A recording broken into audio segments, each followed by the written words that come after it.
side, light this bitch up.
Good morning. King Roman News gonna come right through. Hey, he's going to give you the news.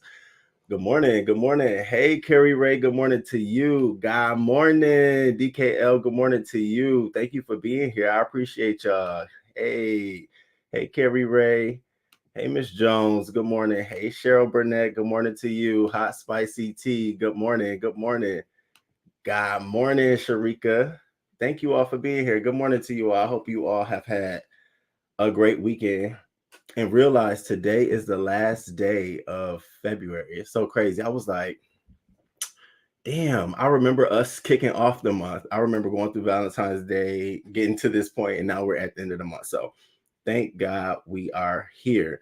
I am ending the supporting of organizations today, and I think I'm going to put together a little video of all the organizations we've supported, the total, and I'm gonna title that video thanks to all the subscribers and the members of this channel. So I'm probably gonna work on that today and have that uploaded by the end of the day. But we've supported about $600 worth of organizations this month in just 3 days a week we go live. So I want to thank you all for making one of my goals come true, to support a lot of organizations before the end of the quarter of this year. So I want to thank you all. I really, really do appreciate it. It meant a lot to me, and it's in my portfolio now. So thank you all. Hey, on site April, good morning. Thank you. It's good to see you. I appreciate the support. I really do. I do. Hey, Diesel, good morning to you. Hey. So I know I wrote last night we had about 17 stories. It was like 22, but I broke it down to 18. We got a lot of shit to talk about, a lot of stuff to unpack this morning. I had a crazy weekend. I knew I was going to have this situation. You know, I've been dating this guy or whatever, Kevin, and you know, he is listed, you know, he's a very active member, very high up there, is part of his life. And so pretty much, you know, you dating somebody like that, your schedule and their schedule pretty much is, so whenever he has free time, you know, I'm all over that shit. Like, yo, what's up? And so he had free time the majority of the month of February. So it was great. And then here comes March. And so now he's going away for about 8 weeks. Okay, cool. And so I hit one of my friends up over the weekend, like, hey, what's going on? You want to kick it? And this friend was like, oh, let me guess. let me guess. Um, let me guess. Kevin is leaving town. And I said, what does that have to do with anything? Baby, we had a whole fucking blow up. We had a blow up. And see, this is the thing. I don't understand why sometimes friends hold stuff until the blow up moment. Like, tell me this is how you've been feeling all the way there. So I had a fucking weekend where, I thought I was going to be planning to do all of this stuff. I really didn't get a chance to do it because the friend that I do hang out with was feeling some kind of way. Whatever. I'm sure we're going to mend fences. We do this shit all the time, but I just didn't expect you to be mad about Kevin. Whatever. Okay. Let me get my phone in order, y'all. All right. This is why I be muting. Okay. That's awesome. They said you ignore them when yes, that's what I got. And so, the CIA thing this weekend, plus it was this party, Mardi Gras party I wanted to go to out in DC, stuff like that. And I typically go with them, but I just was not in the spirit. I wasn't feeling it. And I hate kissing bitches' asses when, okay, it may be my fault. And yeah, I feel bad about it, but don't wait to the last minute and try to make me feel like, so now what you gonna do, Roman? Take my ass the fuck home, go walk my dog, go clean up, go work on my YouTube channel, go do some consulting stuff. See, and that's the Libra in me. That's the side of you not okay, so but we'll be all right. This is what happens with men, with guys, we all it's a bitch fest. And so whatever, but I hate that shit. I hate when they do that. It's like, yes, it's harboring. And then you want to wait till the last minute to blow up on me. And right now, I swear to God, them watching this is laughing at me. And it's cool. It's cool. I see you hoes. Anyways, let's get into some things. So first story I want to talk about is, the SAG Awards was going on, as well as the NAACP Awards. And so I wanted to cover some of the most important moments from the NAACP. And I just really, really was happy that Jennifer Hudson sort of got her respect for being the outstanding actress in a motion picture for respect for playing Aretha Franklin. Now she was up against some tough heavy hit. Andra Day from the United States versus Billie Holiday, which was a Lee Daniels Entertainment movie. Halle Berry for Bruise. Baby, my phone. I'm sorry, y'all. Y'all know what that is. Tessa Thompson, Passing, and Zendaya and Malcolm and Marie. And so she won. And kudos to her. Also, outstanding actor in the motion picture was awarded to Will Smith. He was up against Denzel Washington, Jonathan Majors, Lakeith Stanfield, and Mahershala Ali. So kudos to him. Outstanding comedy series went to Insecure. Outstanding actor in a comedy series went to Anthony Anderson. Outstanding actress in a comedy series went to Issa Rae. Kudos to Issa Rae.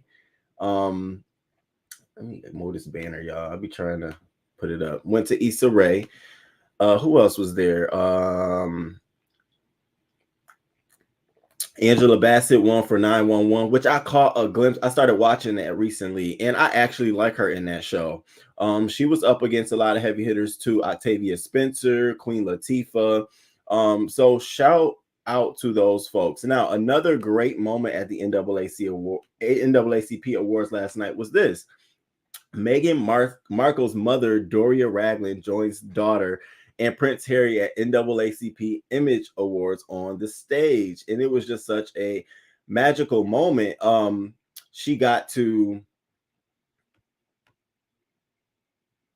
share with her mom, and she brought her mom up on the stage as she accepted the humanitarian award.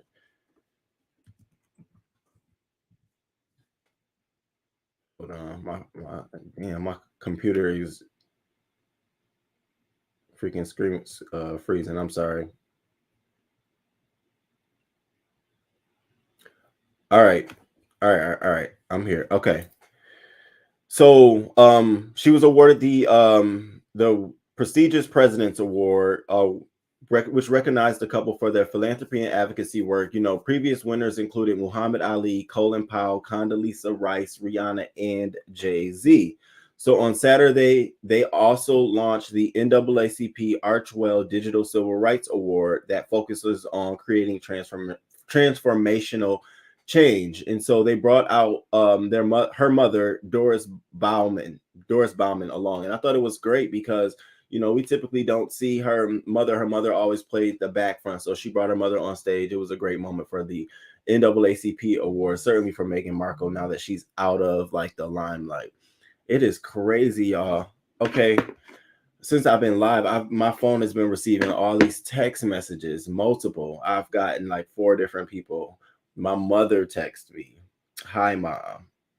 I don't know if you're watching. If you are watching, thank you for watching. Good morning to you. I love you. I did read your text message. I miss you too." Let's move on to the next thing I want to talk about, which is none other than nasty ass Kodak Black. So now I don't know what is going on with people in the world. This is like the second time that we've heard someone talk about not showering daily.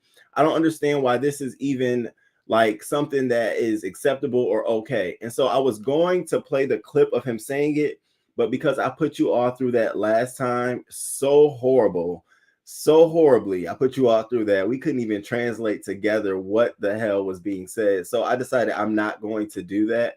Oh shit, somebody, thank you. Y'all be on it. Somebody said, I hope you hit the monetization on your video. Y'all be in there. Y'all be on it. Damn. Okay. I'm on it. Oh my God. You gotta love some folks. I love it. I appreciate it. I'll be forgetting about this stuff until after the video. I'll be wanting to jump right into it. All right, cool. It's on.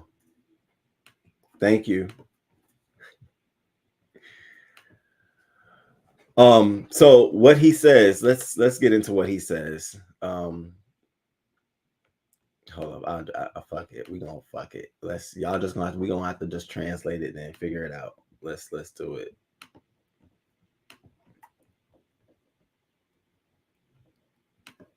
But I wouldn't know how to, like, I don't know, because men, y'all shit don't be smelling good all the time either. But to be honest, I don't know how to, I'll just be like, And I just,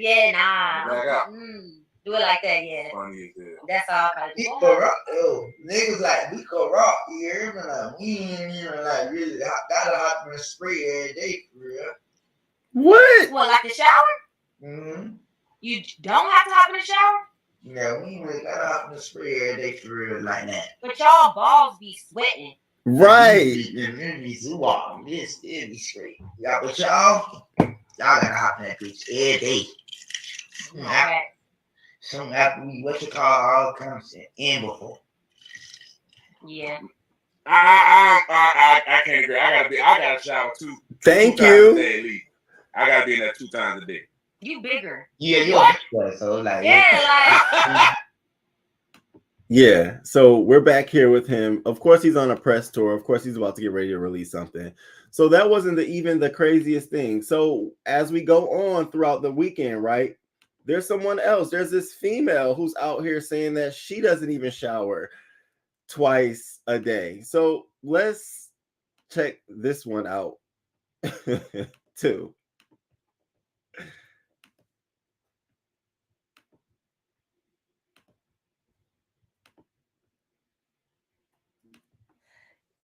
Yes, I did say once a week. I live out in nature with my dogs, alone most of the time. They don't care how I smell. My remote coworkers through the screen don't care how I smell. I guess I'm just a dirty girl. But I will say my skin has been way healthier. My hair has been a lot less brittle and healthier. And whatever, I'm happy. Shower, don't shower. Live your life, people. What? What is going on here? Let me catch up with y'all. Live your life, people. Shower, don't shower. Just know that I took a heavy shower this morning, baby. I got really right. Good morning. Hey, Dr. Unsay April. My babies, nieces, nephews, auntie going back to sleep. I was up and glad. I'm glad you caught me too. Thank you so much before I went to bed. You have a good one. Get you some rest. Thank you, Carrie Ray. I'll be appreciating you being here. Good morning, B1. What was Meg Nut the grifter done for Black Americans? What money has she donated? Archwell only donates 1% of every dollar given. I knew somebody was going to be against Megan. You in trouble. Always in trouble. Always in trouble. That's just the Libra in me. I stay in trouble. King Roman, let me tell you, not a star. I'm not at all, baby. Okay. That's cool.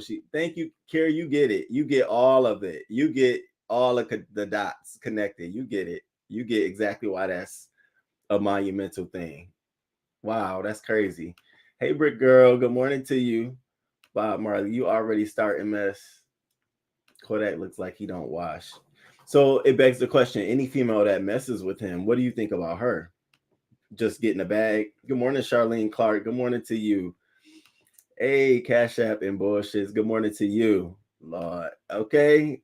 Good morning, Ashton 1.0. Good morning. No shower. She said it's just her and her animals. What's the need for her to shower? And she says her skin is healthier and her hair has been a lot better. She's just nasty. You know that box, right? It's just nasty.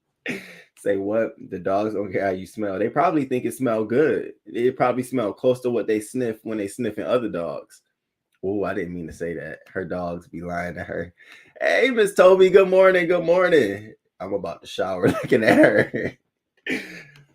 Is it weird that I prefer a shower rather over a bath? No. I like to shower before I take a bath. Actually, I can't just sit in a bath without having showered first. Like, to me, you just sitting in your own, like my friend was saying, yeah, the essence of you. You're just sitting in your own essence. And it's like, that defeats the purpose of even bathing and showering. Any girl that messes with Kodak is just as nasty. Well, it's a girl out here now who apparently is supposed to be having his second child. Like, how does that even happen? How does that even happen? I want to let me share one more time. Hey, as you all are coming into the room, can you please hit the like button? I appreciate it. I appreciate it. I appreciate it.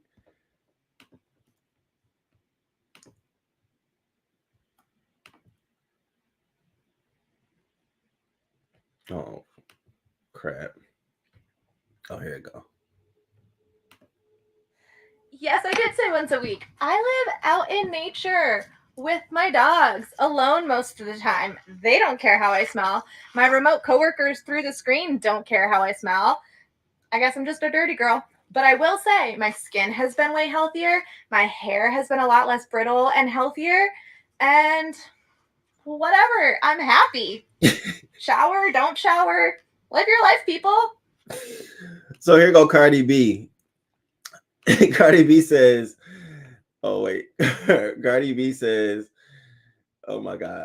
Besides the smell, bitch, you don't itch. She says, besides the smell, bitch, you don't itch. I mean, I'm sure you got to itch somewhere. It's a reason we bathe, ho. The hell wrong with you? You know she ain't getting nobody dicking her down. I mean, she ain't getting having no relations with nobody. Been on told her ass, if you don't go get near the nearest water, I don't care if it's a bottle of water, the sink, honey, a pond. If it start raining outside, just go out there and start dancing, bitch. You just need to touch it, okay? Touch it. Seriously. Hey, Tracy's World. Good morning to you. Good to see you. She probably full of bacteria. I was going to say COVID-19, but she probably too dirty for that. Child folks had babies with flavor.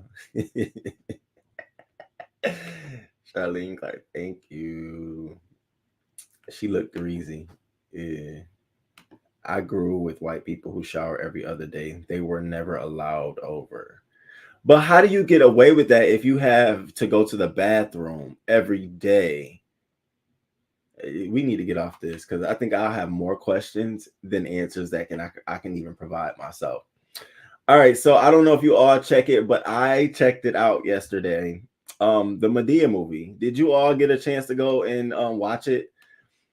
It was very, very interesting because this movie brought homosexuality in the Black families to the forefront, and he did it in a very interesting way, a very almost I can't believe kind of way. I told y'all. See, here we go. I told y'all half these stories that these producers put out about like the gay complexes and families and stuff. They have to be so dramatic to draw you in. So in this one, I don't want to give it away, but you know it was just too far-fetched. If you haven't seen it, I suggest you go check it out. I'm going to talk about it more probably on Friday as more of the reviews come in, but I thought it was worth a watch. I didn't realize how much I had missed seeing Madea, because I had stopped watching Madea movies a long time ago, and it was just very funny to see some things. Then the whole homecoming skit at the end of the movie, I thought that was clever, which let me believe that Beyonce is nearing, because this is also promo for her. She got a special thanks at the end of the movie. So did the dancers and Morehouse and all of the folks involved with it. So I figured, I was like, oh, okay, I see what's going on. And maybe Tyler Perry is letting Beyonce use some of his studio space to rehearse, or she has to put all these dramatics together. So I wanted to draw a connection between those two. Other than that, I love the fact that he brought in diversity in terms of talking about this topic. I teared up a little bit. I have to admit, I teared up a little bit, because sometimes when you hear some gay stories and stuff like this, it's like, oh, wow. So I had a little small tear moment, but I think the movie was worth its while. And so far, it's been #1 the entire weekend. He's shocked. He felt like people didn't want to see Tyler Perry or Madea, but obviously there's a need for Madea. And it was funny. I don't want to see Madea every fucking year or every 3-4 months, a Madea movie. No, I don't. But you give us one every 2-3 years, I think I could do that. I could do that. That I could do, because it definitely was some elements in this movie that I found to be interesting. Let's see what you all are saying. A lot of white people do bird baths. You know what? See, we're not gonna do this. I'm not even gonna say white people. I'm just gonna say some people in general do bird baths. I mean, I really saw people outside. Homelessness is bad, and it's not just subjected to one race, but it's just crazy. I can't imagine her time of month. I'll put her ass out. See, that's where I draw the line. You got to get your funky ass out. I watched it. Did you like it, Ashton 1.0? What did you think about it? I didn't like it. Why didn't you like it? What was some parts that you didn't like about the movie, Miss Toby? I'd be interested to know. Hey, Miss Margot, good to see you. I feel like we be chatting all the time. I love the fact that I'm going to start putting more stuff on the community wall. Let's just engage. I have this 24-hour period time frame now.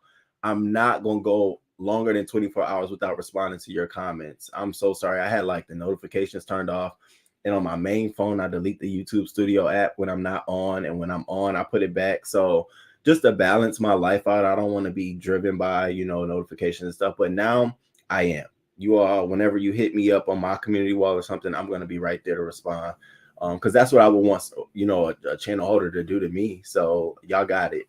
You got it. I forgot, but I watched. Yeah, check it out. It's like 1 hour and 40 minutes. It was cute. I seen the movie and I just wrote on Mr. Brown. It was funny. Yes, I needed that laugh. It was really funny. It was funny. It was okay. Yeah, it was funny. Somebody, I don't watch them often. I forgot, but I will watch. Hey, Miss Black, Kimberly Black, good morning to you. After you see one Madea movie, you've seen them all. That's true. It was a bit corny for me, but I watched it. Okay. Hey, Queen Diva, good morning to you. Hi, Miss Margot. Morning, Tracy's World. You having a great morning. Okay, so no one really cared for the movie. Being homeless is different. I grew up with middle upper class whites who are okay with their teenagers. Now that's a different. You're okay. Yeah, that's different. That's just nasty. That's low morals. You sending your kids to school smelling like garbage. Tyler's writing skills are limited, in my opinion. However, I love the response from the family. That's what made me teared up. When that moment from the family happened, I just was like, oh my God, because sometimes you don't get that. And so that made me like, oh, wow. Sometimes that happens, sometimes it don't. So that's what made me tear up. I like that. I enjoy seeing that. And could you all please make sure you hit the like button? Pretty, please. Thank you. Good morning, King Roman News and Watch. Hey, good morning. No one cares. How you doing? It's good to see you here this morning. I haven't watched it. Check it out. Check it out. I'm not trying to, I don't want to ruin it for anyone. I think it was, for me to be saying it was okay, it was funny, that's a lot, because I don't fuck with none of his shows. The TV shows, none of it. The only thing I really enjoyed was the plays. You know, the one play that I went to go see, and that was it. All right, let's move right along. Baby, this man is just not gonna go away. So Jussie Smollet is back out here, y'all. He back out. Wait. Now, you know, I knew something. I knew he was going to appeal the process in some way, shape, or form. Hey, thank you for sharing the video. Thank you for sharing the video. And I appreciate everyone who shares the videos too. I appreciate it. You know, that's why I try my hardest to share everybody's video that I come across, whether we cool, not cool. If it's something I feel like my subscribers can learn from or be in the know, I'm definitely sharing it on my page. So I appreciate those who share my videos as well. So Jussie Smollett's lawyers asked a Chicago judge Friday to toss out his conviction for staging a hate crime or grant him a new trial. You don't want to know why? Because he's claiming that his constitutional rights were violated by the court during the jury selection process. I'm like, okay. So now all of a sudden they were violated. So he's saying that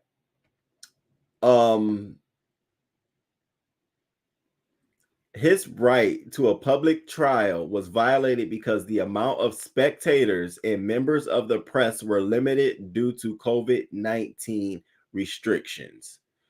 The judge did not allow the defense to directly question potential jurors, which was particularly prejudicial due to the high-profile nature of the case. And so they're saying even before the verdict was out, most Americans who had not seen the evidence in the courtroom were convinced that Jussie had committed the crime. They're also going on to say, in fact, prior to and during the trial, Mr. Smollet had become a lightning rod for the political divisions plaguing the country currently. They're saying the court allegedly endorsed procedures and tactics that allowed prosecutors to exclude Black and gay potential panelists from the jury box. He's also saying the judge did not tell the jury to cautiously scrutinize the testimony of the Ansudaro brothers, who said Smollet paid them to attack him. The men were not charged for their role in the incident or for cocaine found in their apartment. Lewis argued as he claimed their preferential treatment prejudiced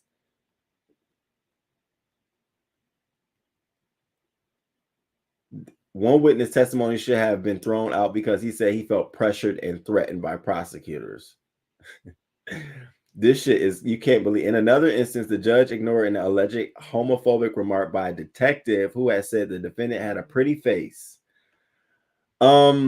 This sounds to me like there's no there, that he's trying to trump up more things to get this thrown away. Now, what's interesting is that he's saying that given the state of the political environment of the country at the time of this civil suit, it was really, really high tensions, and he was used as a political tool. Now, I don't know if that might have some legs to grow, but I see that being the only opening to him having a new trial or it being pushed back, the verdict being pushed back. So I don't know. What do you all think about Jussie? He ain't going nowhere though. Thank you, Duchess Kelly Love. Good morning. Good morning. You know how many, let me not say it. Juicy, aka the gay Tupac, is West, and his sister's Money. Journey better says the gay Tupac. You gonna go as far as to call him the gay Tupac? I'm offended. I'm offended, B1. I'm offended. I don't know him. Okay. Juicy showing that he is mentally unstable. The African snitch. So where are the lies? Jussie need to have several seats. Snitches get plea deals. Juicy should know the first to speak is the best deal. And it wasn't him. And if he know better, he would just walk away from this, but he's not going to. This man does not understand that, you know, this makes it worse for you. After, like, there's going to be no deals that come after this. It makes it a lot worse for him. Unfortunately, he's fighting to the end of him. They're calling him Juicy. Yes, he's calling him Juicy. Not Jussie. Juicy. Well, we shall see. All right. let's get to the next topic. Miss Wendy Williams is rumored to be on the verge of a podcast deal. Now, before we even go into this topic, didn't I say that? Like, I before even this morning live show, if you watch any of the For the Culture episodes, I always say on there, even when she was doing her show, I said, Wendy, you need to be transitioning into a radio show or a podcast where you can sit your ass at home, because during the COVID-19, it was rumored that she didn't really want to do it. She was, she didn't really like the staff, all of those things. And so I kept saying that. So to see that the rumor mill is resurfacing, it's almost like she isn't as aloof of her career as we thought, So this is all being reported allegedly by I don't know if you all watched the Fox Soul show with Claudia Jordan, Funky Deneva, and Al Reynolds. And so Al Reynolds spoke about her forthcoming deal, citing it as word on the streets, emphasizing the credibility of just murmurs by stating these are just deep, deep, deep street secrets. Okay. So this is nothing. This is all allegedly. This is just word on the curb. And this is just allegedly a part of the rumor mill. So I want to make sure that. But Al Reynolds went on to say, now we know that Spotify gave Joe Rogan 100 million. Everybody know that you heard it first right here on Fox. So that I think that Wendy Williams is up to something, and that's why she's not posting or anything. I think this is a lead up to a bigger announcement that we're going to see coming down the pipe on her newfound home. And so it will be really, really interesting to see what this turns out for her. I definitely hope that it's a podcast. I hope it. I pray to God.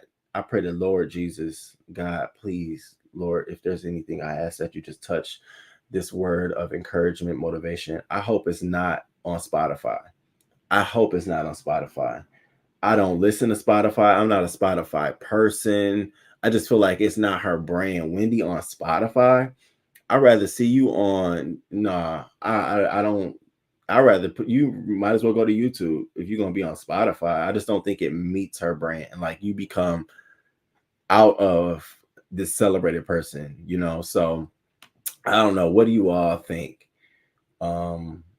Juicy gave himself the title of gay. The K2 Gail interview. Oh, that's right. He's nowhere near it. But then he used the state of the political atmosphere to come up with this scheme. Yes, the whole thing was about him not getting his contract renewed, and how he was being judged racist. They were discriminating against him at the network because they didn't want to give him a better contract. So he went out in the streets for this demonstration concocted allegedly with the Unsudaro brothers to play on the fact that there's this racism going on. So this was supposed to work, and then he's supposed to go back to the network. See, you all gotta support me now. And it just completely fucking backfired. Like, the dumbest criminal. I'm sure 10 years from now, when we do like those top countdowns of the world's dumbest criminals, actor criminals, I'm sure he's going to be on there. And it's embarrassing to say, but he will be. Yes, sir. He has definitely messed his career. Absolutely. Period. Good morning. That's good. I did say maybe YouTube also. Yeah. YouTube before Spotify. I mean, come on. Did you hear Wendy? Where's she at? On Spotify. Was she making music? Nah, she got a podcast. Spotify. I don't even have the Spotify app, y'all. I know everybody listens to Spotify. I don't even understand how it became so popular. Like, I just, hate, no shade, all love, but not for me. Wendy having a podcast will be good. Won't it though? Won't it? And you can just listen to it whenever you want to. You don't have to feel the rush of, what is the FOMO, fear of missing out, if you don't watch the show on the air or you miss a clip. Podcasts ease FOMO because you can watch it and listen to things at your own pace, and sort of the creators build around that. They can develop the content whenever they want to and release it. Hell, I could be gearing up to talk about Memorial Day weekend content right now, as a podcast, and you don't have to worry about getting, producers and a set and clothing and wardrobe. You literally can just work it out and, start recording your stuff. So I think it's the best for her, given some of her health issues. Allegedly, and the rolling of the eyes is also allegedly, Wendy. If you out there, I think Wendy will make a good decision. I do too. Now that I realize when she came out to respond to her attorneys, basically saying that Wendy is excited about the Sherry Shepherd show, and she came out basically saying, "I didn't tell you to speak on my behalf. I appreciate you, but that ain't the fuck I said. Don't get out here don't get out here now on that. Don't get out here on that, on that, on that." And so I think when she did that, I was like, oh, maybe we got a little bit of Wendy there. Maybe she may not all be there, but maybe just a small amount of that wherewithal where she'll be able to do what she needs to do. So I like Spotify. So do you listen to Spotify for music or podcasts? Like, and do you go to, like, I don't know. I'm gonna download Spotify. I hope they got a 30-day trial or some shit like that. And I'm gonna see what I can get in and find. You never know. Wouldn't it be something else if her podcast would be much more popular than her show? It'll almost feel like going back to her radio days where she can bring celebrities on and just talk that shit. You know what I'm saying? And it's almost like the world, the way digital is forming us to have audio so close to us in our pockets right here, and it's so accessible. You can do almost anything with audio. Hell, they reading books to you nowadays. I think this would be a great move for her. I really do wish she could team up on some like own Oprah, Apple kind of thing. Like, I need it to be, I don't want to say quality or like up there, because then I don't want you all thinking that I think Apple is that, because I think Apple, you know, now that I'm you know, starting to be more conscious of the way I spend money on stuff, I think Apple is just like a namesake thing. So I just want her to do something high level. That's all. That's really what it is. High level. Don't settle for no motherfucking you telling us the weather on Spotify. That's not gonna cut it for me. V, good morning to you, V. Good to see you. I like Spotify too. Music. Okay. We still don't know who is in control of Wendy's Instagram. It could be someone close to her making responses. And the saga unfolds. But V, can we both agree on that it bet not be Kelvin Hunter? Like, can we at least come to that that terms? I will be so mad if all of this comes out and she goes on some like PR thing and Kelvin Hunter comes out from behind the curtains. Do you like? I would be so fucking mad at her for that move. It lets you know how sick and deep she's in on this shit. Hey Coco, good morning to you. Good morning. Yes, hospitality tea. All right, so we gonna stay tuned to that. I'm gonna keep y'all updated on that, and I'll also be like sharing like some more like stories that come out of the Fox Soul collective. Again, what days does the show come on? I don't really know what days the show come on, but you can also catch clips of Fox Soul on YouTube. They put up a lot of clips, and a lot of the stories that you might hear from me, I sometimes go and check out there. So again, check out Fox Soul, and I'll share some of those on my community wall. Okay, let's move on. So I love me some Snoop.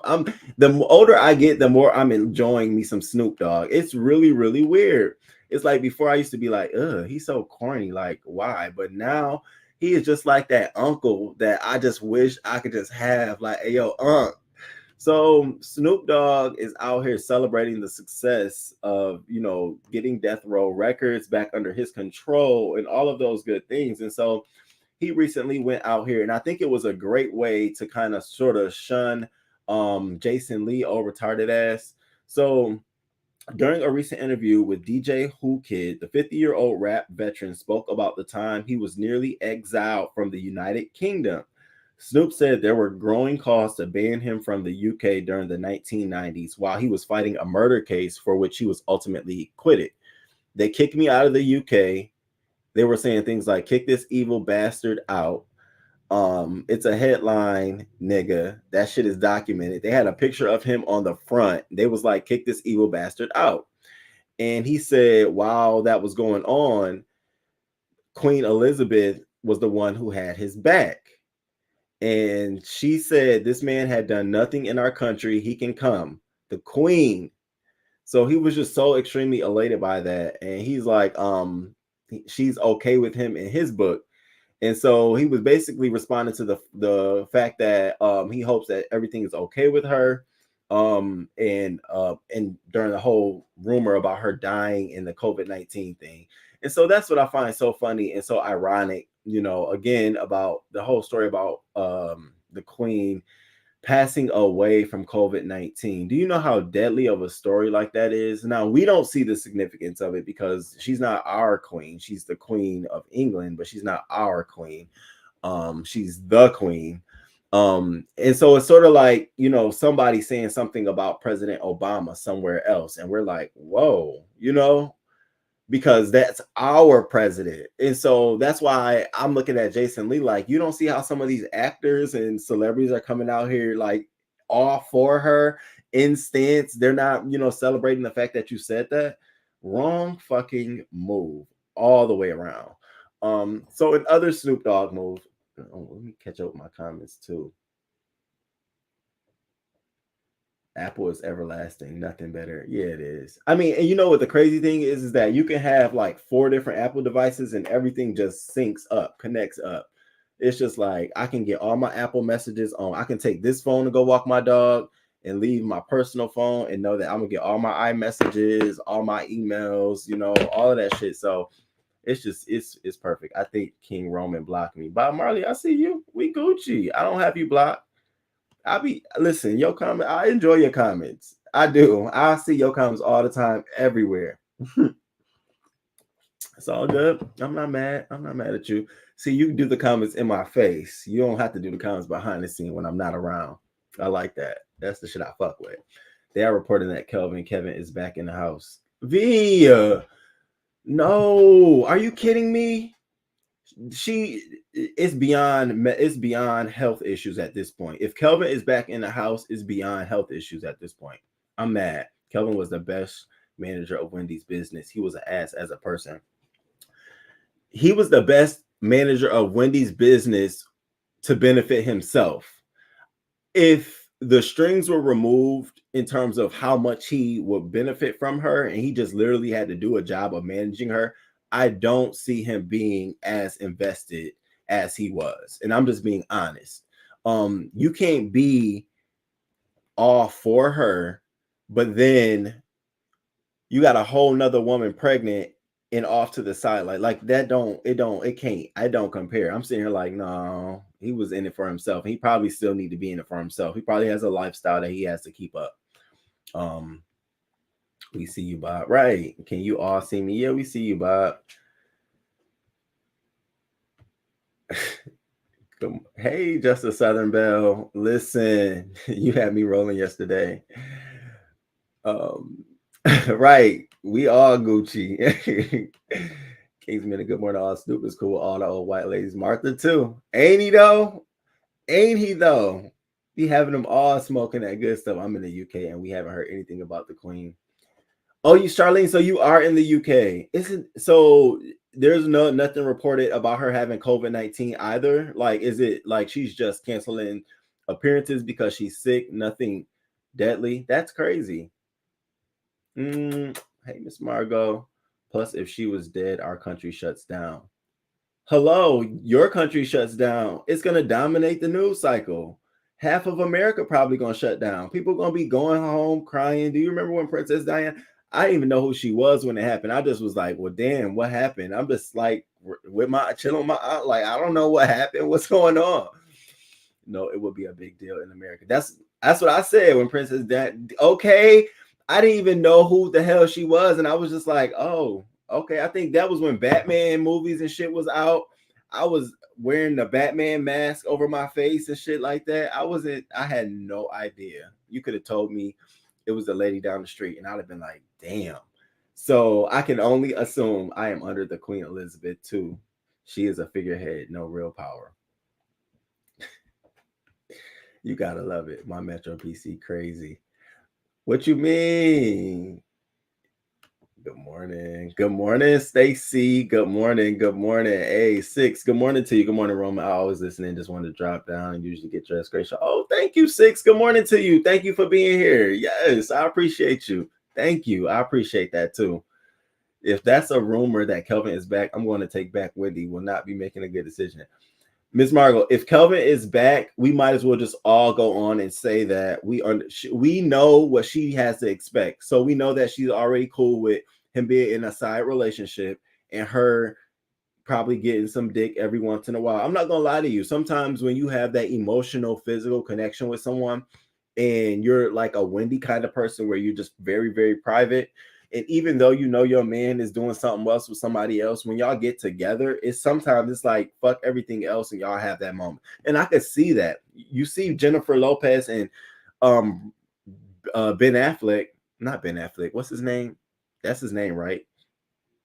Benifer. Yeah. I'm sure they had a lot of chemistry and they got back together and it just clicked. So I get why she feels safe with him, but feel safe with him to go to therapy, honey. Feel safe with him to go sit on a couch. Don't feel safe to go to your accountant with him. What the fuck? What are we doing? Your accountant? Girl, what, like y'all make too much money and y'all are exposed to too many things to still be thinking the way you think. I don't know. That's sick to me. That's sick to me. I think he may have come to show his son how to do this. Now that Stacey, I can rock with that. I can rock with that. Yes, she got COVID-19. Okay, so that is reported. Okay. No manager has stepped up for Wendy since she has locked out her bank account. Kelvin would never let that happen. We know he wouldn't. He got to pay his car note and his house bill, and he got to eat. Truth be told, Kevin kept Wendy life and business in line regardless of his motivations. Her stuff was together and taken care of. He is probably the only person that can keep her in line.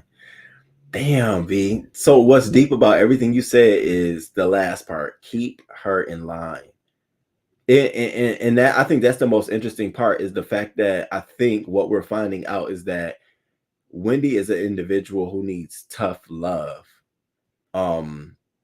Tough love all the way around. And sort of you start to see the people that were in her life and we get this illusion of them doing her wrong, but it's almost as if that was their form of tough love. And now that I go back to the documentary and I think about moments of her life, you know, it's almost like for her to learn a lesson or move forward, it's like she needs some version of tough love. And listening to what you're saying, keep her in line.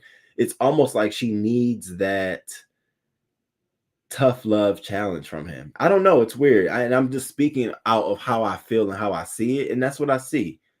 I don't know. You guys tell me what you think. Miss, that was a sad one. I cried too. I love you. Okay. It was almost like I didn't know what was going on. It was just like, okay, something's going on in the world. Everybody driving slow. The world just felt slow. The news was just on. It was just like crazy. Wendy has always known about the other woman. The baby was a deal breaker, but I think she would prefer him in her life. Wow, no, Wendy needs to love herself first. She needs to sit on her own purple couch with somebody else on the side. That ninja had another family on her.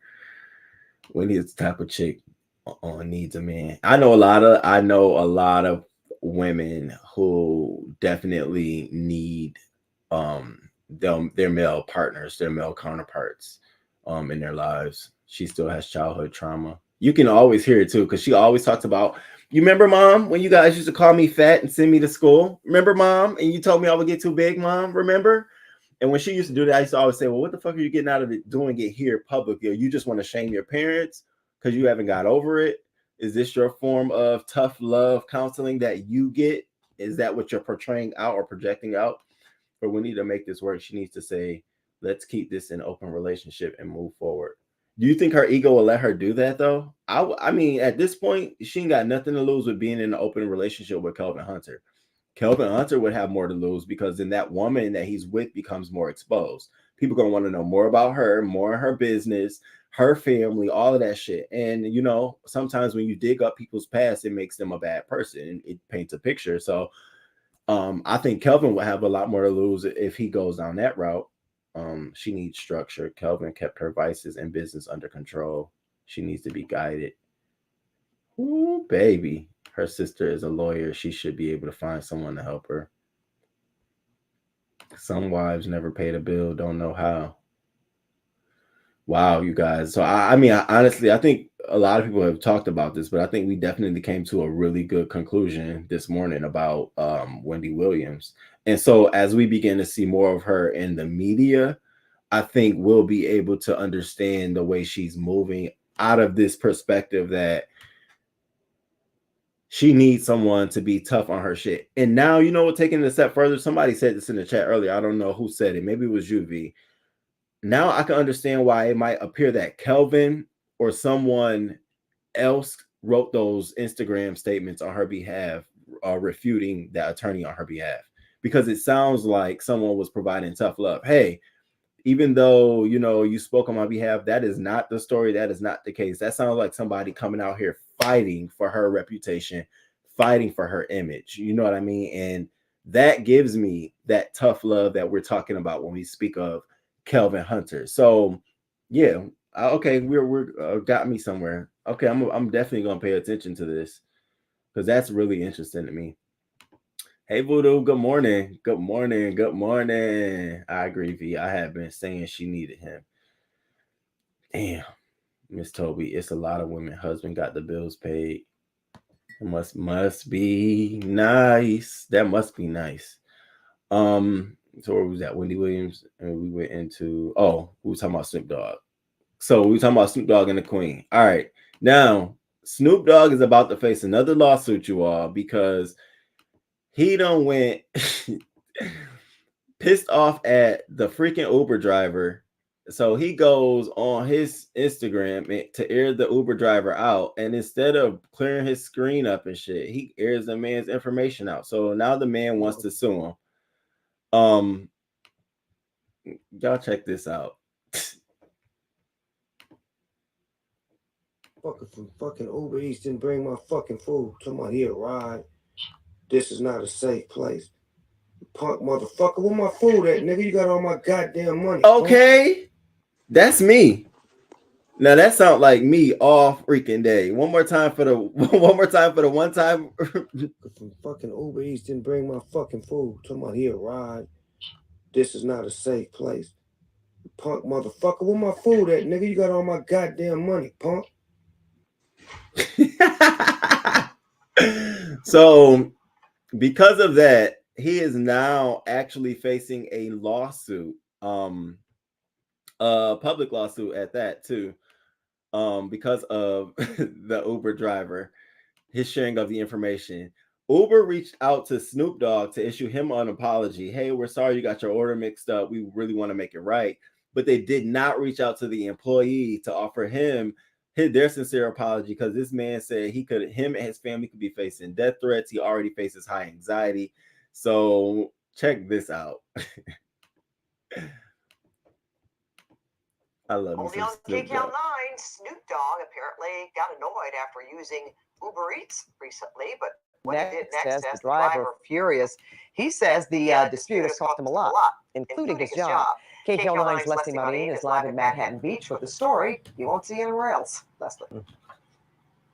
Pat, well, it was a video that is still posted up there on Snoop Dogg's Instagram tonight. Now, this driver says he's so mad he plans to hire a lawyer and possibly file a lawsuit against Snoop Dogg because he believes some of his private information was shown to millions. Can Uber Eats didn't bring my food. Somebody here ride. In an Instagram video posted last month, rapper Snoop Dogg complains about an Uber Eats order he never received. Can Uber Eats didn't bring my food. Somebody here ride. This is not a safe place.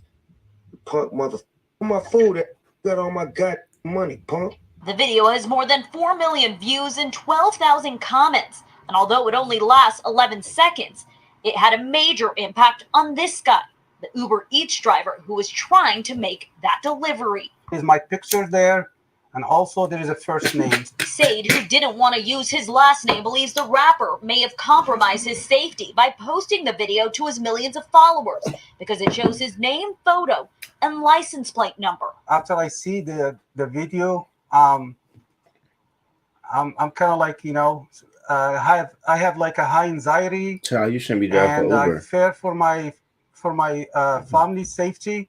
Sade said he had no idea he was delivering to Snoop Dogg back on January 27th when he was sent to an industrial area in Inglewood. He said he followed Uber's protocol to wait 8 minutes before canceling the order. I contacted 8 minutes. The customer many times. Can we get the and extra follow 2? the protocol by the book. Following the incident, Uber put out this statement saying, "We truly regret Snoop Dogg's frustrating experience. We have reached out to apologize and refunded him for the order." But Zaid feels the company never did anything to protect him. When I read that, I just felt it's not fair, because I am the one deserved an apology from the Uber Eats, not the Snoop. Zaid said Not the since the video was Snoop. posted, he Okay. hadn't gone back to working for Uber Eats, his only job.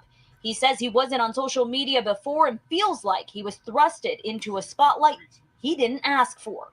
But I have to fight for my rights and my family rights. What right? Okay, what are we doing? What are we I doing? just What are feel we like doing? I'm not treated well from this celebrity and also from Uber Eats. I want to know, what are we doing? Uber Eats says it tries to protect its drivers in a few different ways. It says it uses anonymous phone numbers when drivers are communicating with customers. They also say that they don't use the last name of drivers, but that they do use license plates so that the customer will know they are getting the correct order. Reporting live, Leslie Madea, KCAL 9 News. Ciao. Okay, so I since now this happened last month, and he just filed a lawsuit 3 days ago, February 11th. So I smell a money grab, but the people you should be grabbing money from is not the customer. It is totally your job, your employer. Totally your employer, because your employer is the one who has the information available on the screen. Now, this person can show that screen to 4 people in the cafeteria. That this person can show it to 20 people in that cafeteria. That doesn't mean that they're harmed. No, your job makes your information available on that app. You can't sue this man for that. You need to go after Uber. Now, you do have a credible case with Uber, because Uber should have then deactivated Snoop Dogg's. It should have took measurable steps to make this right, to make you feel like this was taken care of, but they didn't. They instantly went to the customer side and left their employee hanging. So I do think you have a case just not against Snoop Dogg, and you drive for Uber and you showed your fucking face.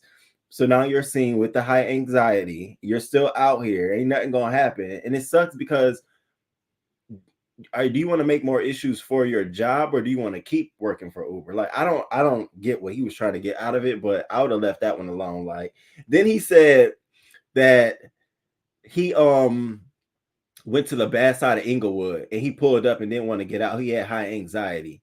Bitch, if you don't get your ass out this car, I hate that, because I hate that. When you in a really rough area and the Uber driver want to creep up, bitch, if you don't pull up, I'm gonna cancel this order right after you give it to me. The fuck wrong with you? And I've done that on several occasions. Kelvin baby mama is a 3-time failed business owner, all funded on Wendy's time. We done how bad Kelvin get her as a manager, but he's a great manager of Wendy's business. He was waiting on her contract to be done. Now it's over and done. But she has an option, Stacy. She has another option with them. She has another option. Like, they have to agree to give her up. She was renewed to like 2024. So whatever project she comes on, either she's gonna say they can get a cut of it, or she owes them something. Debmar Mercury. Sorry, y'all texting. Y'all, my cousin. Oh, dang, Snoop ran out of good help. Y'all see him. He smokes. He want his food. I understand. 6, are you there? Do you understand? Listen, I ain't got time for you talking about you up the road. I said my address is this. Why are you way down there? I always say, why did you just turn? The fuck you turn for? Snoop Dogg gonna have his Me Too moment next. Record is gonna get one of them past stories. Did you hear that now Bow Wow is going back to Death Row Records for his final album, because his first album was with Death Row Records and he's gonna do it on Snoop Dogg? I said, honey, you can go to Rock Nation, you can go to Universal, you can go to Warner, bitch, you can go to Epic, you can go to Virgin, Atlantic, hell, you can go on Cardi B's label, whatever the fuck label that she's on. Ain't nobody checking for you, Snoop. I mean, Bow Wow. I mean, you would have to get some heavy hitters on this album for somebody to pick it up. Now, Lil Kim dropped her album 5 or 9 or something like that, and when it came out, only 1,000 records were sold during that weekend. I'm almost positive he can't even beat that. So I'm gonna pay attention to Bow Wow. Where's Snoop at? Talking about this is not a safe area. He was at a video shoot in Inglewood. You know, they had them little studios. Where's Snoop for Uber Eats to say it's not a safe place? I love Snoop. Anxiety got it now. Hey, Shantae, good morning to you. Don't play with my food. Period. Last month. Yes. Yes. So you know that had to be a rollout. You had anxiety and it's just you. What you got? Post-traumatic stress disorder now. So he gets on TV and shows that. Right. Snoop is over 50. Like you or Snoop would get that man. Period. Fear. How are you going to fear? You having a whole interview. You worried about safety, but you have period. They need to throw his ass out. He's fearful, but right. Yeah. So y'all hit the like button. He's just looking for payola. Clearly. Why you giving confused these, sir? Anyone who is in fear of their life will be behind a black screen. And period. And if you that in fear of your life, trust me, you wouldn't be delivering food. You'll be like one of the shoppers. You'll be going into the store to shop for the food and give it to the person who's going to deliver it. 480 seconds to cancel. Somebody told him it's a celebrity, so he is trying to milk. That's exactly what it is. You already see what it is. I work there if you scared. Period. That's what I don't understand. He should go to Lyft. Okay. Hey, it's Jay. Good morning. Good morning. Hey, yes, it was a quick shower and run. Let me run and hop on. Good morning. It's good to see you here. Well, don't Uber. Period. What you Ubering for? They want what he want. They all waiting outside. They are all waiting outside. Like, is he coming? I'm texting here. My cousin, who is waiting outside in the cold for food. The fuck comes to the door. I'll pay the extra. They nasty here. They'll leave your food right in the door, baby, on the step. Even though you say hand to hand, they'll leave it on the step. And then you come out and it's on the step. I grab my phone so quick to hit the fucking, I have all kind of issues. I be going off. And now Uber Eats has it so you can't call and speak to anyone. You got to go through all of the prompts first before you get to someone. So I always say it's the nastiest stuff. I always say I found hair. I always make it so worse that I gotta speak to someone that I'll take this to the news if you don't contact me. I always do that. I can't stand a nasty ass driver. You know, fuck wrong with y'all, and it still ain't gonna make no difference. Right? She should have just podcast her. Her show will be lit. She can work from home. Listen, if Nicki Minaj can do Queen Radio on Apple Music and she's not even a radio host, and it was literally just promoting her and her brand, what do you think Wendy would give? Can you imagine what Wendy would give? Miss Toby then don't have to be. I'm sorry. Bow Wow over there pushing wave caps and brushes on Facebook Live. I don't think I ever bought a Bow Wow album in the last 10, 15, it could be 20 years. But I know I got a wave, a do-rag from Bow Wow. Absolutely. Hey, YB, good morning. I know I got a do-rag. I don't do hand to hand. I have a chair on my porch just for deliveries. See, I wish I could do that because I'm like in like an apartment building. We don't even have the outside. It's just like steps out. Then there's a door. Then there's another door. And it's like they open up that door and put it right there thinking that it's safe. No, the fuck it ain't. Do you know how many people just be coming in there trying to steal packages? And then the dummies, you know, yeah, they fucking dummies. The dumb homeless people that be stealing the packages, they run down the fucking street opening the boxes up. So we come out walking our dogs in the morning. We see all our packages down the street just open this shit. Then the shit they don't want, they throwing on the ground. Like, bitch, if you don't got this lady, she ordered mad like pants. It was like mad pants. And I guess the size didn't fit the person, or they didn't like them. All you could see down the street was her pants.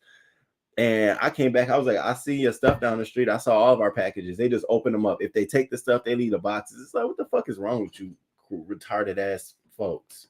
I will get into my Karen bag so quick if my order is right.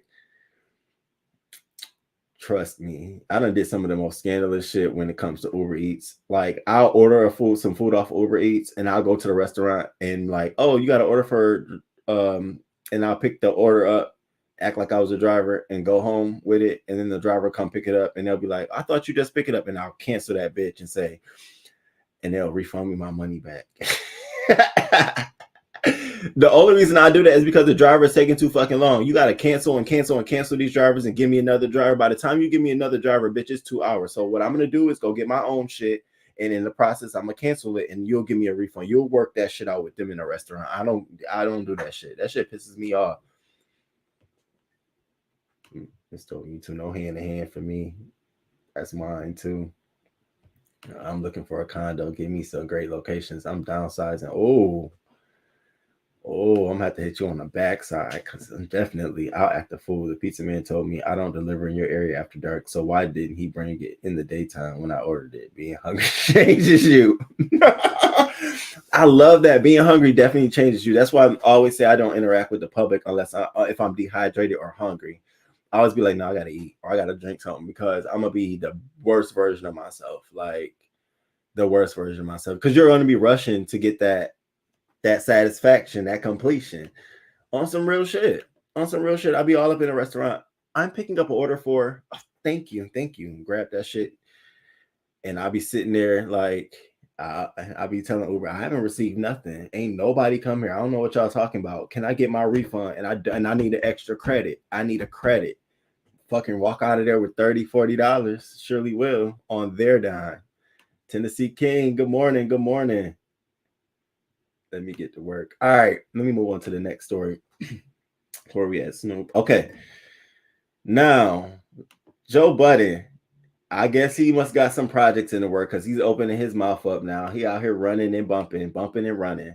So Joe Budden comes out here. Now, I don't know. I'm going to reserve my opinion to the end. I want you all to tell me if you think there's some truth to this. So recently on the recent episode of the Joe Budden podcast on Saturday, February 26th, he was adamant that Megan can't be classified as a superstar because of her album sales. So here's what he said. You're not a superstar if you can't sell an album. What the fuck are we talking about right now? What stops her from being a superstar if we're taking out sales? She ain't sold shit. Got every brand deal in the world, but also has all the backing from mad different people. She has a lot going on. And so he goes on to further say, you still got to know how to sell a fucking album. When Adele comes out, you got to move. When niggas come out, you got to move. When a superstar comes out, you mortal, mere minion niggas have to move. Nobody does that for Lil Nas X. Nobody does that for 7 Megan Thee Stallion releases that dropped over the past 2 years. What are we saying?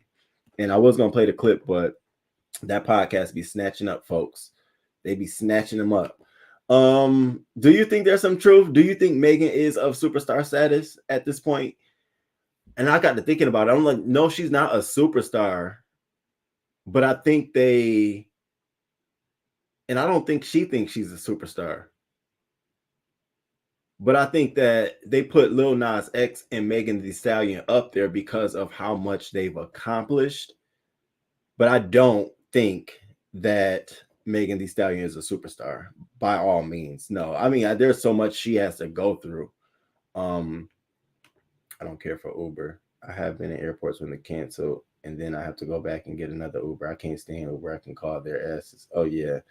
Oh, you talking about Uber driving now? Oh yeah. I do Uber. I do the Uber Black, where I can decide whether or not you're going to talk to me or not. And that's the only way I'm doing Uber. If shut the fuck up and turn the heat up, period. And I get in there and they start to say, so how are you? So how's your day going? I get to looking at the app. Didn't I tell this man no talking? I go and change it to talk and change it back to not talking so he can get a notification like, didn't you see me say, we don't need to ask me nothing. All I need you to focus on getting me to where I need to go the quickest way possible. And I'll be over there looking at the maps like, now watch you turn left when you should turn right. So yeah, I'm very anti when it comes to, drivers. That's one investment I said I will make on my life when if I ever had the money to do so, I would have a driver. I would have someone who I can pay to go get a car, and I can pay them a salary to be on demand to drive me where I need to go whenever I need to go. I hate fucking driving. But I don't want to talk to nobody either. So I just want to hop in the car and go. Crazy. I can't. Listen, it worked. Coco, it worked. I tell you that much, baby. It worked. I got that and got a credit. I said, this is good. I felt a little bad. I wanted to go up there and give him a tip, but I was like, nah, let the food not be up to par. Baby, honey, I will put all kind of the ends of the brooms all on the food and take a picture of what's wrong with it. Broom, have the broom, dust from the broom. Go get a little bit of my dog food and set it on the top. Like, this is not what I order. I see dog food and broom shit on this shit. Baby, you know how quick they'll be over that shit? I do not play. Joe ain't lying. Thank you. Okay. Joe is not lying. I have to admit with him, Megan Thee Stallion is not yet a superstar. She's just not yet a superstar. Her day and time can come. And if it was, I would say Doja Cat is more of a marketable mainstream artist over a Megan Thee Stallion. And that's what makes a superstar. Your marketable appeal. You having the ability to go from just America's to the world. And Megan Thee Stallion, while she may have crossed the ocean fans, she doesn't have them like Doja Cat. That's undoubtedly, that's without going. I don't care what Megan Thee Stallion is putting out here. So no, but I like Megan, but she's a little too messy. She got too much shit going on. You know, she really do. She got to get up off of this shit. She got the 1501, the Tory Lanez, you know, all of it is just it's too much. It's like, girl, it's too much. It's too much. And it clouds that superstar status that she would get. He's so old and cantankerous. Oh my God. I used to think Joe Budden was so attractive. And then I saw him on, what was it? Love and Basketball. Not Love and Basketball. Love and Hip Hop with Tahiri. And something about me made me think about him as being this little man, like this little boy that probably plays video games and sits in his doodle stained underwear, smoking cigars in his house. And that just the image of that, just like, ooh, no ma'am. Hey, Risa, good morning to you. Good morning. She has celebrity superstar. I'm not going. Yeah. No, I don't think Meg is. Yeah, she's a celebrity. Pretty much. He's not one either. He ain't. You right about that. But I think she's getting there. It takes some time for people to reach that status. No, that's right. I agree, Risa. That's what I'm saying. She has a lot more stuff to get through. A lot of more, things to tackle before getting there. And he's right. Her album, if we're gonna say superstar based off of her music, her albums don't do what they nearly need to do to make that impact. And people can say that about Nicki Minaj, but we all know Nicki is definitely iconic. Good morning, Roman. Can we use better words to describe the homeless citizens? It's not right to open others' packages, but they're trying to survive. Homeless people is someone relative or veteran. You're right, absolutely. And reason I was saying it is because it's directly impacting me. And so it's a little frustrating to know that you order something or you expect some level of privacy, and then you go out there and some shit you was expecting to have is completely gone and taken down. And we're not just talking about Black folks, because in my area, we have a homeless folks from all kinds of backgrounds. And so we have this woman now who always comes. I don't know why she thinks it's okay to smoke her cigarettes on our steps. So every morning, I got to come past her and choke to death. And I just be like, I get it. There's no other steps for you to sit on this corner area right here. But if you don't take your ass to the curb somewhere else, it's just annoying. And then she drops all the buds at the bottom. So I'm just only speaking from my frustration. But trust me, I know that all homeless people are not nasty, vulgar, disrespectful, or rude, and I know that there are homeless people who are trying. I know that there are homeless mothers, fathers. I know that there are vets as well. I work in not direct healthcare, but I work around the funding to support some of the healthcare initiatives. And so I understand that. So I thank you for correcting me on that. And I hope you understand what I mean by, not all homeless people, but there are some junkies that need to be called out for that fuck shit. Megan Thee Stallion is an industry pawn. When all this court stuff comes out, Rock Nation is going to drop her. B1, I agree with you. I agree because I didn't know she had like 4 different contracts that she's tied to who are getting percentage on percentage on percentage on every move. And so they call every move she makes a transaction. And I didn't know that each transaction, there's 4 percentages that come from that before she gets her cut. Girl, you only getting $2, you know? So you're right. Stress, not a superstar, but neither is Cardi. He's super biased because of the Tory situation with her. Yeah, and Cardi is definitely I wouldn't say she's a superstar either, but I would definitely say Cardi is closer to it than Megan. And Tory Lanez ain't no superstar either. Shit, he ain't even no damn star. He's just relevant. Like, even if we were to put him nearly, I don't know, he just doesn't have that that appeal. You know, he doesn't. I know he has a lot of crossover songs and music, but he just doesn't seem like he could hold a TV show that would be marketable and syndicated. When I think about mainstream appeal, like, who, not all of America is going to want to look at this man or think about this man. He's too polarizing. So he's just like a baby to me. Joe Budden been coming at Megan hard since the incident. I would love to see that video him and X saw. She's a celebrity, not a superstar. I agree that Megan's not a superstar, but she definitely believes that she is. Don't she, though? She's not. Stress. She's not. You say like she's not stressing it. I do sign language when I don't want to talk, for real. Stop. I don't think I would want to be your driver. I think I would be scared to speak to you. No, it's not that. It's just because the only time I will have to use an Uber is when I'm going from my home to my job, because they're like so close, like literally 2 minutes in an Uber and maybe 8 minutes if I'm walking.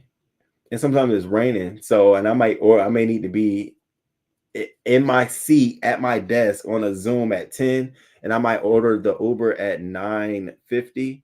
So it's like, hey, I don't want to talk. Let's go. I'll be in there like writing notes for the call. Like, okay, all right. And then I get out and go run right upstairs, hop on the elevator, go do what I have to do, handle some business, and come back down and leave out. So for me, it's just it's not even about being rude. Now, you know, if I'm out of town with some friends, or if I'm like I remember in Vegas, yeah, I want to talk to I'm fucked up. What's going on? Where we going? Yeah, but like, I think during the daytime, I'm just more like, do we really got to talk about this? You see the same shit I see. All this traffic. I see it. So I don't know. I'm not an asshole though. The Uber man talked me to death on somebody Vince. Good morning. Don't they? I think they be feeling like they have to say something to you. Like they gotta engage in conversation with you. And you just be like, that's why I put my AirPods in. I don't even be having shit on. I just be having them in. One day I thought I had them in and didn't have them in. The man was talking to me. I kept thinking he would think that I had them in. I couldn't hear him. And I did it. I touched my ear. I said, oh shit. I said, what you said? Oh, you know, damn. I ignored them. People be like, I'm sorry. She delusional though. She thinks she's untouchable because of Rock Nation. Speaking of Uber, have you seen the previews of the Showtime movie about the Uber founder? No, but I need to check that out. Uber founder.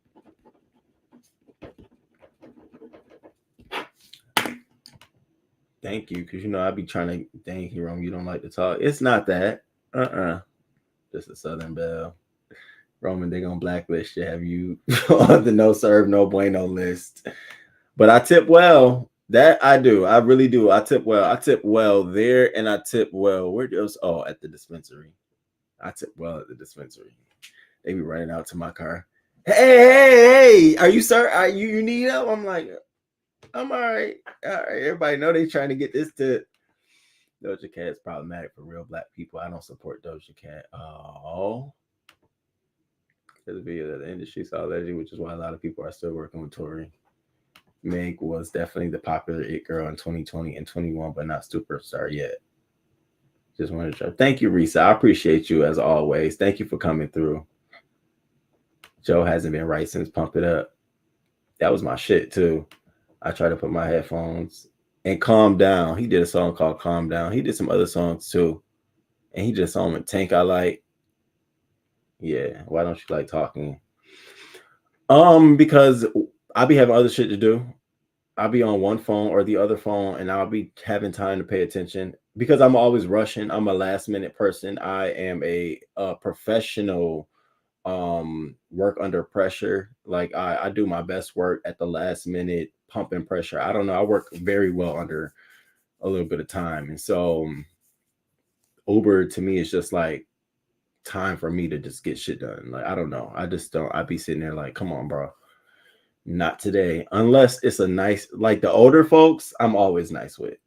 I always like to talk to them because they don't want to talk a lot. They just want to, so what are you doing? I like Doja, but we already have Nicki with the voices. Like, let's be real. If niggas was going to pick at Meg for her voice and flow, what's the dish with Doja? But I'm going to leave that there.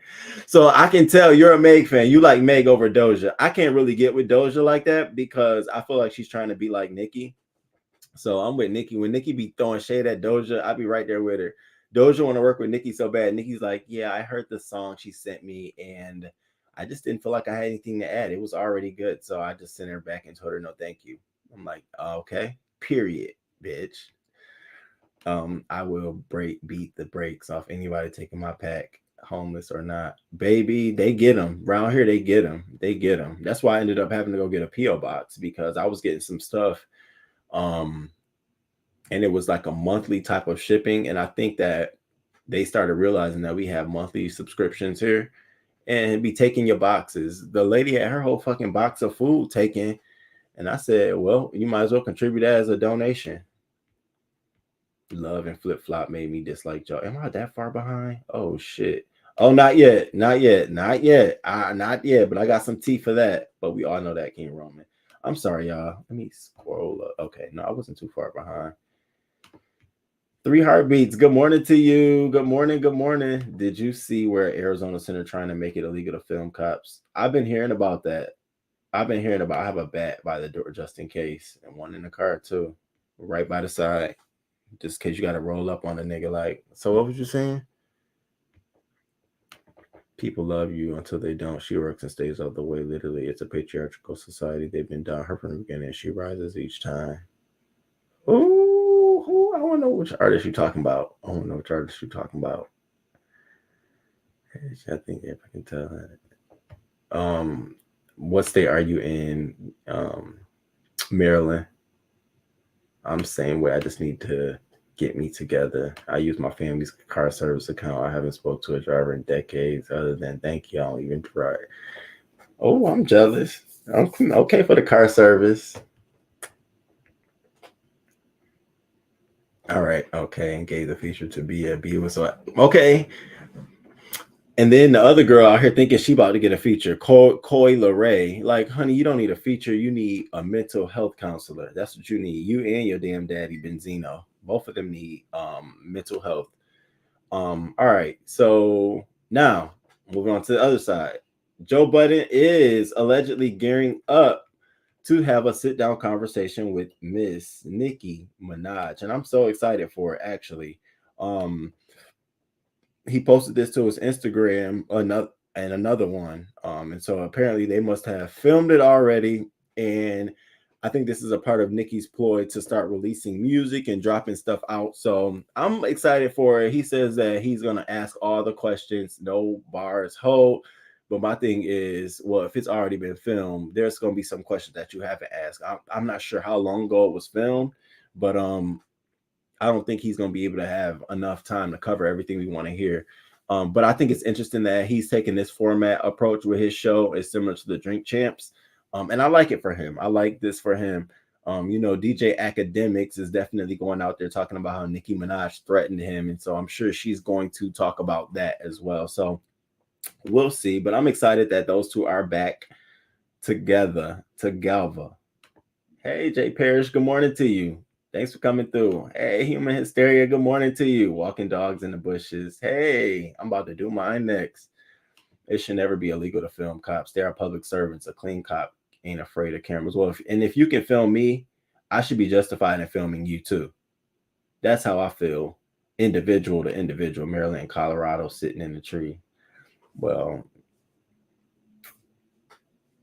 we'll see, because that's a whole. And then we got that. I got my friend situation, and I got this situation with this. And it's like a lot of things that as you go on dating some person, you start to find out like was engaged before, and the person that was engaged to works very closely in the division he's in. In fact, we'll be seeing each other, and it's no big deal. And so it was interesting. I was like, oh, okay, that's cute. This is cute. Benzino needs the rest of his neck. He needs everything. I can't either. Hey, the unfiltered Muffy.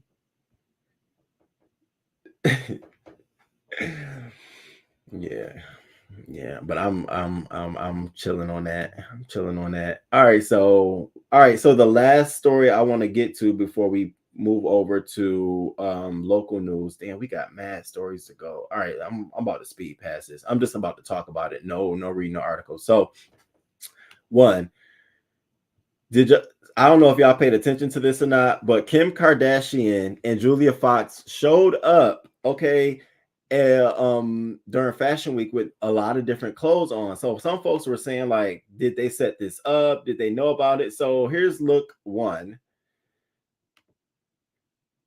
And people are like, oh, they definitely planned this. Like, somebody definitely had them do this. Now, I said, if this is the thing that they plan to do this, that's excellent. I think Kim Kardashian is playing it well, linking up with these bitches and saying, all right, y'all want to look like me? Let's go do this shit big and really shut Kanye down. This would be an excellent way for her to sort of combat it. So here was the other look. And then here was the look Julia Fox showed up in. Now, we definitely can see the differences. I'm not with that one, but I'm with this one all day. I am. And so Kim Kardashian started making fun of the fact that people are out here, you know, trying to be Kim clones. And so she posted this to her IG story of this girl sitting on the subway mocking her with the tail in the back. And then she also posted this one of the same girl sort of mocking her outfit. And so she's trying to really poke fun of the fact that Kanye is out here really looking for clones. So I told you all a little bit last week that Kanye West and his new boo, Chaney Jones, that he had a new girl, but of course, according to sources, that they are not really dating. She actually dropped down in Kanye's DMs a long time ago, and I guess he is just now following back up on it. And so they hung out or whatever. Again, for me, this is just another way for her to come up. So they just enjoy a little bit of time together, spending some time together, but they are not a new couple. But everyone is saying that she looks just like Kim K. And I would have to certainly agree that she definitely looks like Kim K. What do you all think? To me, she does. Joe Budden has been death diagnosed. Pull up first before everyone on his podcast.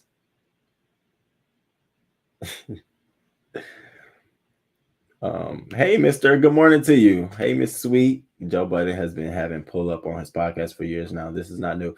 No, I'm saying these kinds of artists, though, it's a little bit different because now I'm just feeling like it's shifting him to being more in a less of a 3 men and an artist, you know, sort of like the Breakfast Club. Like that format is not like the Drink Champs, you know, it's a little bit different, you know. And so I'm saying that if he's doing it like the Drink Champs, that will definitely elevate his show.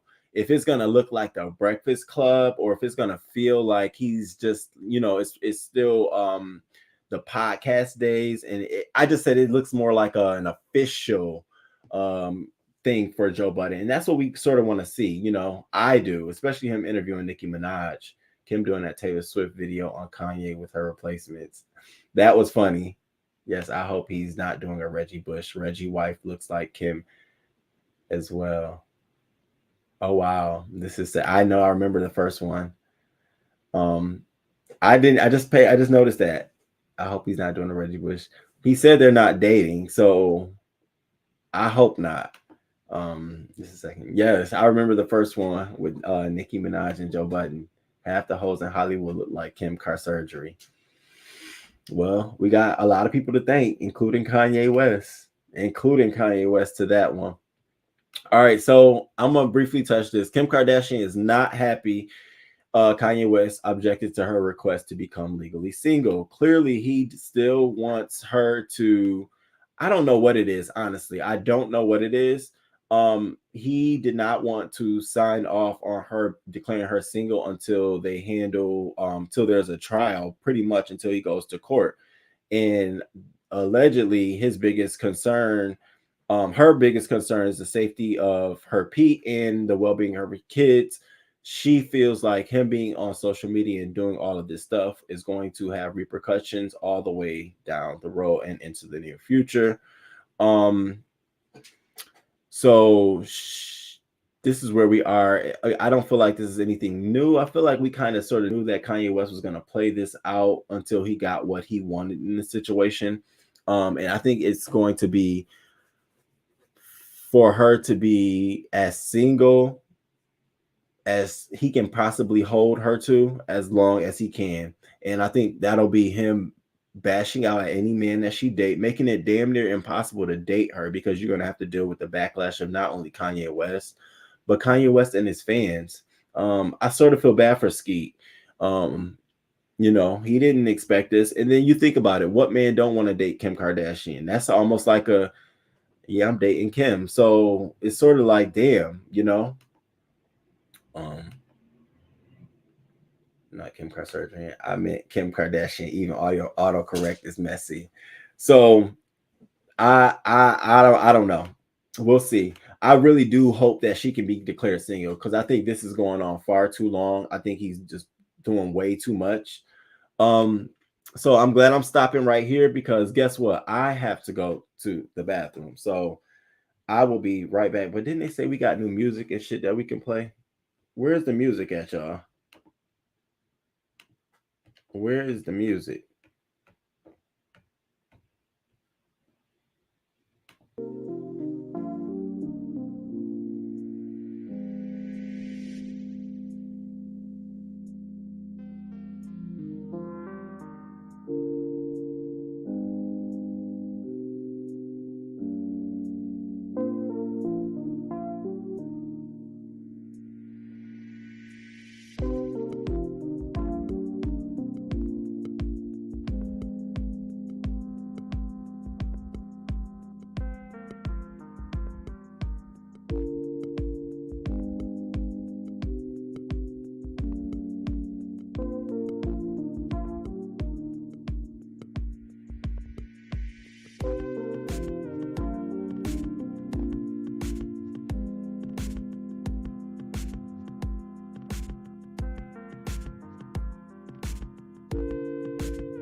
I'm back.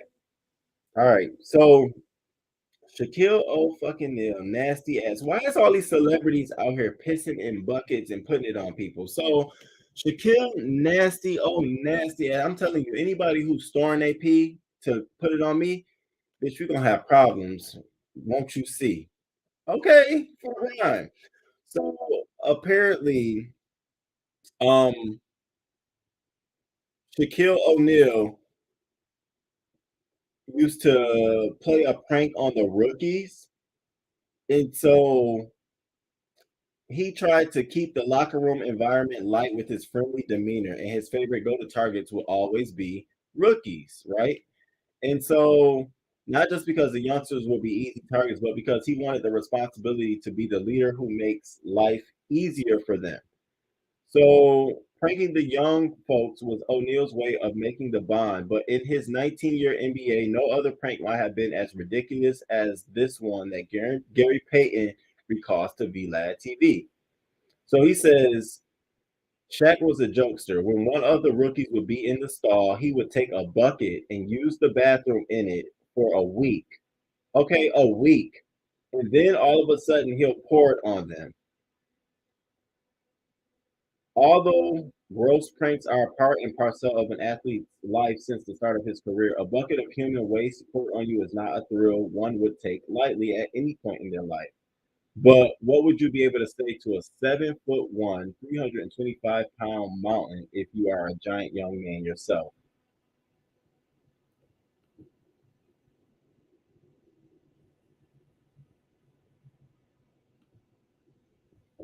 I can't move the banner up. What would you say to Shaq if he pissed on you? I'm going to the commission. I'm talking. I need to talk to the NBA. I need to talk to the commissioner. I'm going to the coach. I might be out. Shit, I might. Hell no, that's disgusting. And him, out of all people, he too tall to be pissing on people. What is some of these celebrities and their urination? Well, during this intermission, my gentleman caller has been upgraded to dinner date since y'all were here for the first day. Oh, well, now, okay. I think that might be the route. In order for you to get a dinner date, we got to see each other in the morning. I like that. I like that. Okay, ain't he nasty? Ain't he? The kid must think his fist is gold. Miss Toby, you have a great one too. Thank you for coming through. I will be in jail. I don't give a fuck who you are. I'm telling you right now. I will be trying to. I'll be leaking stories to the press. I'll be trying to get you fined, all kind of shit.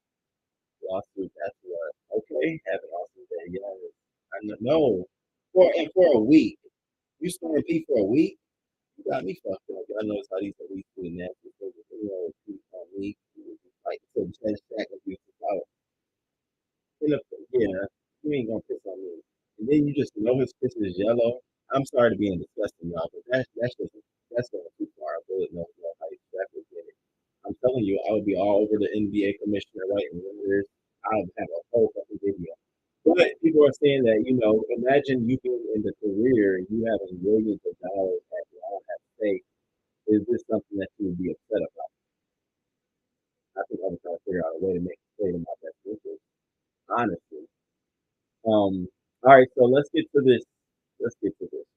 So, Big Sean, Big Sean, boy, how big is you? Give me all your money and give me all of your religion. So, there was this photo that leaked online, and it leaked on a lot of different accounts, as it being Big Sean count his third leg, and so it was buzzing. I was at this hookah dispensary called Queen. What I was in this hookah dispensary, and I saw it pop up, and I was throwing people in. I was like, damn, I was like, I knew it, I knew it, I knew it, I knew it. So then Sunday, putting together my stories and stuff, and then I'm reading on Twitter and reading through things, and he says it's not him. We stumble across the person who actually posted it online. Now let's see if I can put this up there without it being banned. Yeah. Okay, so this is the actual guy whose piece is out there. His Twitter name is Caramel Poppy X, and somehow, some way, his photo was labeled as Big Sean next to the Nintendo game, and so it was his. Now, what I find to be interesting is that his people, he's saying that people close to him had this picture. I'm just trying to figure out who close to you would have this picture available around you. Like, can we talk about that? So of course he responds to it, and he basically says it's not him. That wasn't a photo of him. And so everybody's dismay. I think we all wanted to believe it's him. Now I don't think this takes away from the fact that Big Sean might be a big fella, um, but it didn't have to go down like this. Um, so what do you all think about his picture? He replied under the photo as "This not me." Baby, he was all over there looking like, "Oh, okay, Big Sean." Oh, my sound going in and out. Am I here? Oh, it's bad. You sound like you're underwater. Oh. What about now? How about now?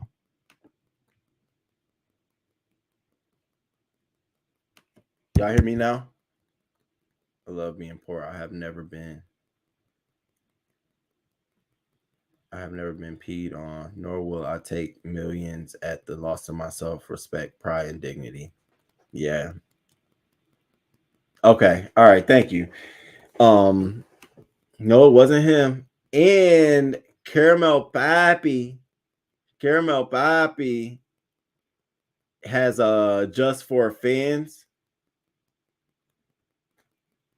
as well as he's a LGBTQ.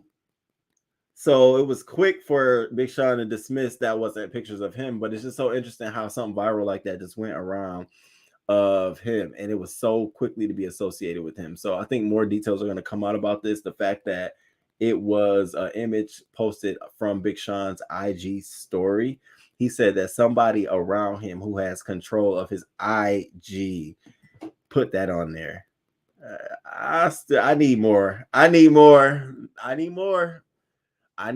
to know how it was in your phone. Who gay around you got your running your Instagram and put the picture there? That's what I need to know. How are you doing all of that kind of shit? Y'all see how this shit works? You can't just lie to us and think we just gonna accept it. I need to know. I gotta reserve my judgment now. Thank you. Okay. All right. Good morning, Tracy M. Good morning. So there is definitely no there on that picture. Unfortunately, it belongs to Mr. Caramel Poppy and Mr. Caramel Poppy. All right. Let's get into our local news. So I don't know if you all have heard about our Supreme Court nominees. And hold up. Let me do this real quick.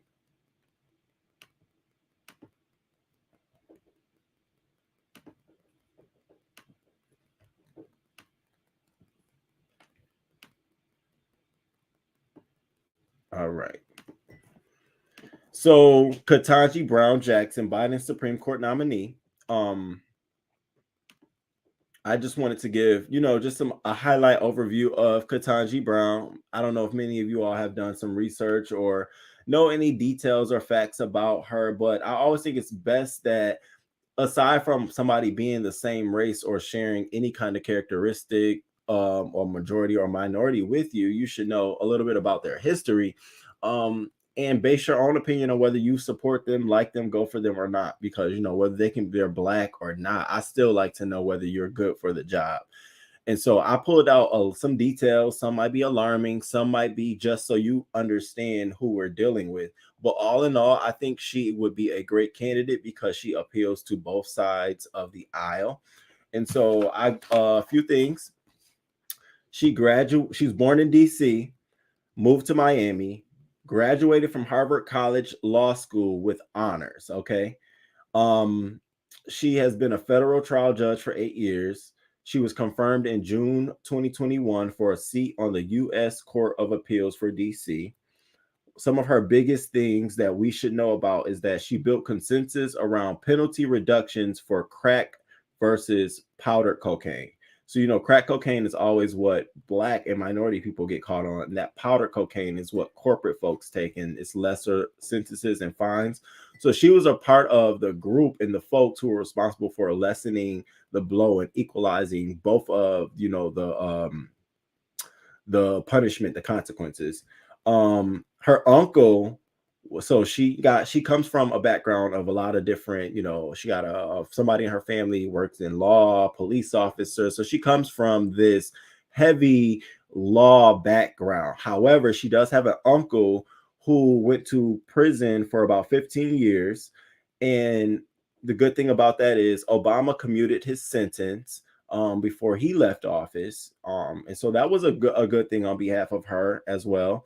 So there was 2 times where she ruled against Trump in her capacity as a federal judge. The first one was she ordered the White House counsel to testify regarding the Russian interference. However, she ordered this under Trump. However, it wasn't completed until under Biden. So Trump kept holding it off and pussyfooting, and it finally happened under Biden. She also limited the executive orders on collective bargaining of federal employees. So you remember when Trump wanted to renegotiate collective bargaining when he was working with Wisconsin to go through all of those different changes on labor laws. she also led the charge on limiting his executive order powers when it came to that. And then one area where she sided with Trump was waiving environmental laws on building of the border wall in Mexico. So she thought it was great for him to, well, not great, but maybe she felt compelled, or I don't know, but to go ahead and waive some of the environmental laws that prohibited the building of the Mexico wall. So she just she helped with that. Something else I wanted to share was about her husband. So she, just so you know, her husband is come on. All right.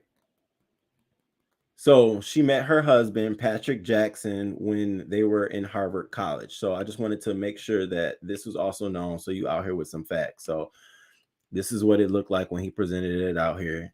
This is her husband. And she met him when they were at Harvard College. He was, she says, her first serious boyfriend and has remained that ever since. They have 2 daughters. Something interesting that we don't know is, I mean, that's out there, is that she said in a speech that being a federal judge was always her dream job, but after Obama nominated her in 2012, actually getting that job depended entirely on events beyond her control, namely Obama's re-election. You want to know why? Well, the fact that she's related by marriage to Paul Ryan, who was at that point running for vice president against President Obama, you can get the sense of what that period was like for me. So her husband is related to Paul Ryan. And at the time she was working for Obama, you know, the re-election, Paul Ryan was running for the VP. And so it just shows that she has that appeal to both sides. It sort of gives me Kellyanne Conway's husband, George Conway, who was a Democrat, and his wife is Trump's Ace Boone Coon. And I like that. I said, this is sort of our version of that in the Supreme Court. And so I think she has an appeal there. I think she has a really good story. She's a trailblazer. There's so many more details and facts, but I just wanted to pull some stuff out just to give you all an overview of what the Supreme Court nominee looks like. She's already testified a number of times in front of a lot of the senators. You know, what's his name with the Jay Leno chin? Ted Cruz, Tom Cotton, all of those good folks. So give her a shout. Let's see what we seeing. Big Sean has been rumored to be homosexual for years. He testing the words to show. Don't. Good morning, Bohemian Beauty. Enjoying you this morning. Oh, thank you. I appreciate you. Thank you so much. Right. Give me more in my quantity, but we're going to get it. You know, I do that all the time. Give me more. I need more. I be doing that. That Supreme Court nominee is not pro-Black. She's married to a white man, and her policies have not been pro-Black. Joe senile Biden graduated with honors as well. We just did a little deep dive. Hey, Shaquila, good morning to you. I am over the Dems using Trump as a reason for failing. She got her uncle out of prison. What about the million others? Well, she had, I mean, I think that was good. I think anybody who's in office of power would be wanting to do that. I mean, I said that was good compared to what Trump did and how Trump did his. I mean, he got a lot of those white corporate powerhouses out who damn near caused the crash market to crumble, and there to be so much of the housing crisis during that time. He let a lot of them out. Hey, Shaquila. Oh, I'm sorry. We trouble with these people's choices. They couldn't consider a real Black person for the. So it's good. I'm glad. So as you all see, there's going to be a lot more information coming out about this candidate. It's good for us to just, you know, sort of see some of the moves they make, some of the partnerships they, you know, make, listen to some of the words now that we know some of their back history and their story. It'll be interesting to see how she fares when she has to, at her confirmation hearing, when she has to just answer questions across the board if she's confirmed.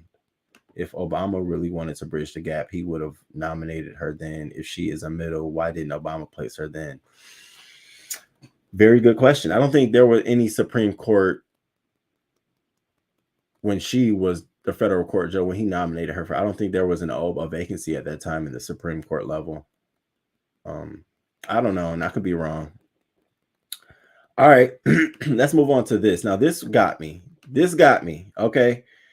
So thousands of African students in Ukraine thousands of African students are stranded in Ukraine amid the Russian invasion. And so what's being reported is that thousands of African students spread across Ukraine are trapped and fearing for their safety following Russia's invasion of the embattled country. Students are saying, basically reporting out on Twitter, like, I'm very, very afraid. We're not getting any help from any of the embassies. They have pretty much just said, save yourselves. We are hoping we could cross over to Poland, even though we do not have active visas that allows us to, that I guess we are hoping Poland will allow us to take shelter in their country. The school only gave us bomb shelter to hide when the air raid siren goes off. The sirens came on and off for about 5 times yesterday before I left. There's little food. I couldn't access cash for 2 days now. Every ATM on the road has no cash. So I wanted to share just this little clip of some African students walking up to the actual border to exit and what happens to them. I think this is really, really sad. Why does this always do this? Every time I want to go to share video, everything want to freeze up on me. All right.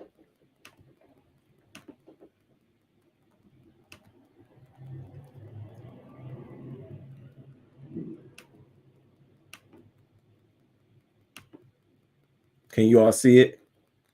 We got that! We got that!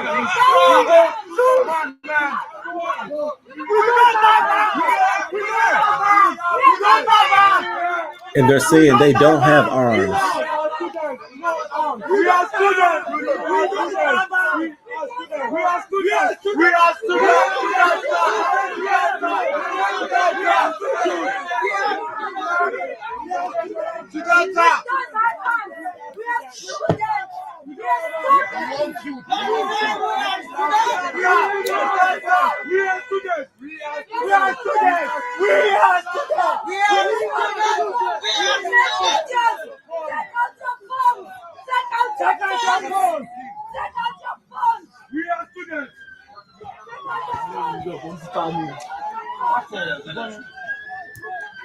Pablo, we are students. We are dying. We are dying of cold. We are not dying of cold. Everybody go down. Everybody go down. We are dying of cold. We've been here for 3 days. We died of cold.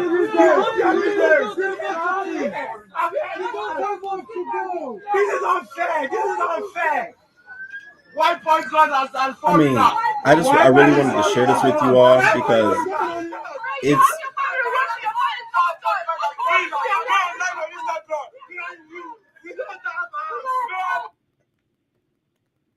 I definitely wanted to share this with you all because it's definitely sad to see that there are still civilian students who study in Ukraine, not just Black students, but there are other minority students who study in Ukraine, and they're left by the wayside, not just the Ukraine citizens there. And I did see something in the chat that said that, you know, the African nations should be working something out with Russia and Poland.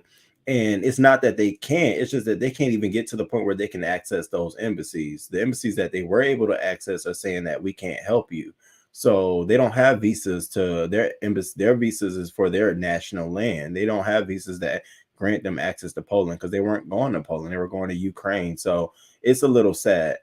Duchess, thank you so much. Thank you so much, Duchess. I appreciate the love. I appreciate the support. Good morning. King Roman News gonna come right through. Hey, thank you so much, Duchess. Trump let out more Blacks than anyone ever. More Blacks were killed by cops under Obama and Democratic states. So again, what have the Dems done?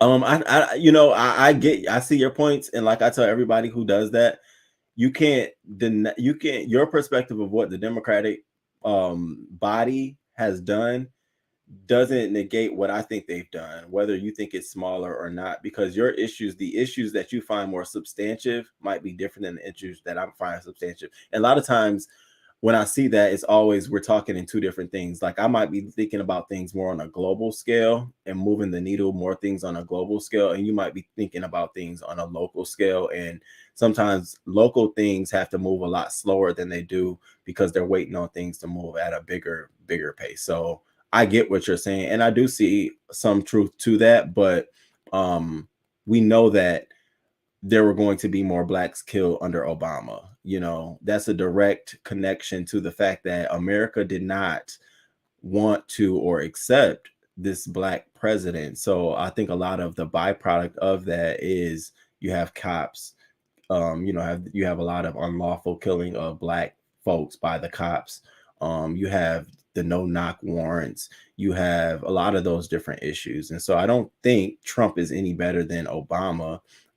In fact, I think that he might have done a lot worse for our nation. He didn't bridge anything. He instead divided it. And though, letting out blacks, commuting their sentences, while it looks good on the end, what did he do, throughout? There were a lot of times where he could have done a lot of different things and caused great change, but instead he stood in the way. So, and I see a lot of great things Obama has done, in terms of just federal government monies going to more organizations that supported minority causes. There was a complete increase, but we don't talk about that. We don't say that because, again, that's a global thing and that's not a local thing. And so, again, you need to, I think we all have to sort of take into account the perspectives of everybody, because the issues that you might find, we might find it to be two totally different things. But I do get your point, and I don't think it's wrong at all. No, I don't.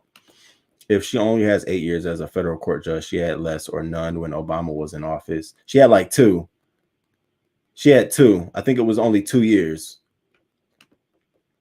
Their African nations should be working something out with Russia and Poland. So you don't feel bad at all. Yeah, that's what I thought. I mean, can you imagine being a student? For those who were a student and maybe have studied abroad, I studied abroad in the Netherlands, and I'm just sitting here thinking, like, I can only imagine. I'm just trying to count how many more black. It was only 3 black folks. If my white counterparts, students who were studying with me, they were granted access to escape the country while we just got to sit here because we're black. You know what I'm saying? It's just, it just lets you go. It's just another aspect of this that, shines a light on things that we may have not known to be true, but we see, so I just didn't want us to forget about them as well, because they deserve to be rescued just like everybody else. Yeah, sad. It is. I wish that I could help, Had to leave and come back. Hey, boo. My question is, why did these Africans leave their land to go to a nation that would turn on them? Education could have been gotten anywhere. Why choose Russia? They chose Ukraine. They went to Ukraine. And maybe it was a closer area. Maybe it could have been financial reasons. Maybe they could have had a certain program. I don't know. It's the same thing I always ask. Why do people from like, those wealthy nations want to come over to the United States? This is so sad. You can't fix the world until you fix your own backyard. Obama was silent during the Black Deaths. Obama gave the LGBT protective rights while never making lynching a hate crime. Yeah, I mean, we can do this. We can go back and forth. The white man's ice is colder. A lot of Nigerians go to Ukraine to attend the University of Kyiv, and that's where they were at in Kyiv. Damn, this war is getting to me. I don't know what to say because this is all still the beginning of it. Where were you in the Netherlands? Oh, baby. Let me pull out my binder. I got all kind of pictures. Show my little...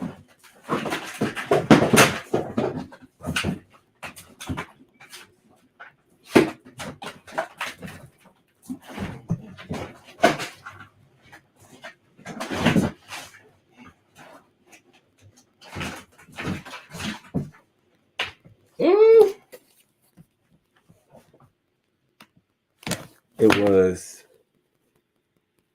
study abroad, understanding global public sector impact and influence on the European Union. Baby, we went somewhere everywhere.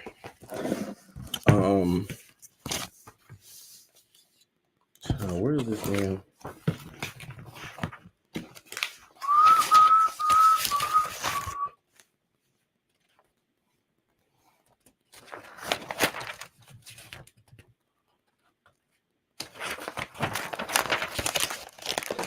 Okay. Schedule. Netherlands and Germany, West Wall. So we was in Gillenkirchen, Germany. Leuven. Girl, this was 2013. You think I would remember. Leuven. That's what it's called. Leuven. Leuven.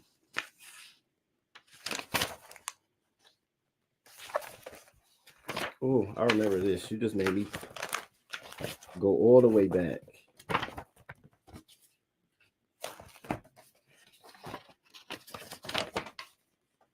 Oh my God, I've been looking for my birth certificate and it's been here the whole time. I'm gonna have to do a video on this.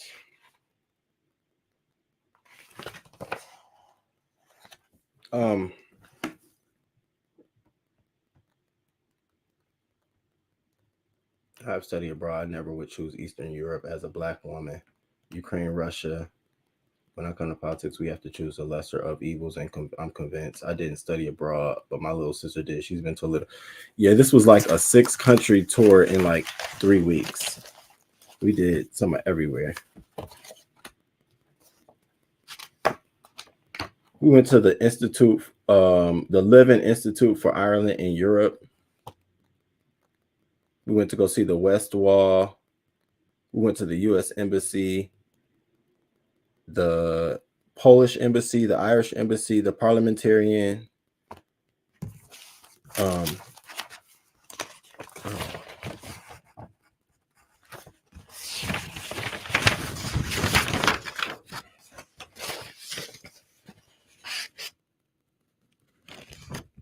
Yeah.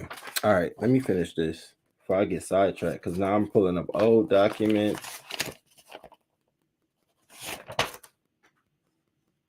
I'm gonna post some pictures on my wall.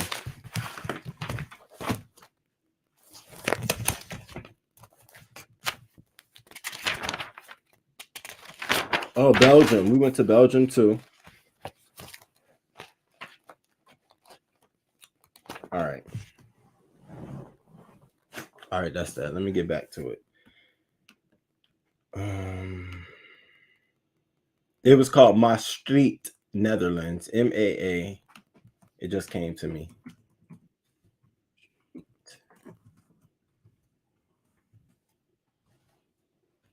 Here you go. All right. Where was we at? So Africans in Ukraine. So pay attention, because I think more stories will be coming out about this specific topic, about students in general trying to be rescued from Ukraine. All right, so our next topic, Queen of Dark. So a Columbia professor gets suspended after calling this beautiful Black supermodel a freak of nature. And it was really, really interesting, because you would think a Columbia professor would know better, but didn't. So let me see. This is the picture. This is what he tweeted. So here's the picture of her, right? And he tweets, whether she is a work of art or a freak of nature, she's a beautiful sight to behold. Now what? Now who in that? Excuse me? In 2022? So on Wednesday, the chair of Columbia University's Department of Psychiatry was suspended as he apologized for tweeting a racist and sexist comment describing a dark-skinned model as a freak of nature. And the whole gotcha was that they were referring to her as something out of the Guinness Book of World Records, as holding the holder of the person with the darkest skin on earth. So she had to come out here like, yo, That's not me at all. So she goes onto her Instagram. I thought I got the picture of her, but I don't have it here. So beautiful woman, but she goes to her Instagram just to let everyone know that she's so sick of people saying this about her. She said, "It's time I address a rumor once and for all. I have no idea where it originated, but my manager first brought it to my attention in 2020. And although we've denied it to multiple fact checkers, clearly it's still floating around even after Guinness World Records stated that it does not monitor skin tones. I can't imagine it even is possible to know who's the lightest or darkest person on the planet." So she hates the fact that people, refer to her like this, and she's not that way. And so a lot of celebrities and people came to her defense. So of course he's just been suspended, and that's the only thing he's been suspended. I'm sure he'll be able to go back to school, back to his job as a professor at Columbia. But I just thought it was crazy how you're making a comment like this, and you're the professor of psychiatry. And what you're saying is whether it's a work of art or a freak of nature, she's a beautiful sight to behold. Bitch, you, as a black student in his class, I will have all kind of issues right now. A freak of nature? That is so disrespectful. When I come to politics, we have to choose the lesser of evils, I'm convinced. Yeah, because everybody evil. I heard that before. I didn't study abroad. My little sister did. She's been to a little bit of everywhere. Yes, I'm down. I'm down. I'm down. I got some footage and everything. She beautiful. Yes, she was. She's beautiful. As a black woman, I know how important it is to be aware of one's surroundings. Always expect worse and be surprised by the good. Oh, I mean, I'll be naive to walk around thinking that I don't expect something to happen, but damn, expect the worst. Good morning, Phoenix. Good morning to you. Wow, her skin is gorgeous. Her skin is perfection. Hey, Spam. Good morning to you. If that doesn't scream racism, I don't know what it exactly, B1. That's what I'm saying. Like, how do you say something like that and then try to justify it by saying it's beautiful? It's in the eye of the beholder. And you represent an institution of like an almost Ivy League institution. The audacity of this man to use the word freak. You're right. Can you imagine how she felt? Funny how you say anything about heterosexual, how you say anything about heterosexual black women.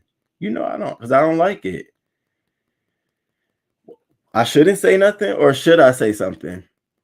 I mean, even though I'm a gay man, I still support women and black women in general. Like, wrong is wrong. That was wrong to me in my eyes, in my opinion. All right, so let's move on to some more of the gritty. Oh no, another nice story. Well, that wasn't a nice story, but a soft story. So this man has won the 10 million lottery for the second fucking time, you all. And I'm just trying to tell you all so y'all know what to go and play. That's all. My whole goal is just to help y'all understand what to go and play. Okay. Listen. A New York man defied the odds not only but twice by winning the lottery 2 times. And this was from a fucking scratch off. So, deluxe scratch off game. He chose to receive his winnings in a lump sum of $6,510,000.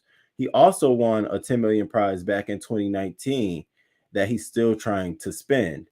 He was playing a $350 million cash spectacular scratch off game. So, I don't know if y'all play scratch offs, and I ain't trying to condone nobody to gamble or whatever, but I'm definitely going to play a scratch off today. I saw this and said, damn, he's still trying to spend 10 million he won in 2019. He just won another 10 million this year.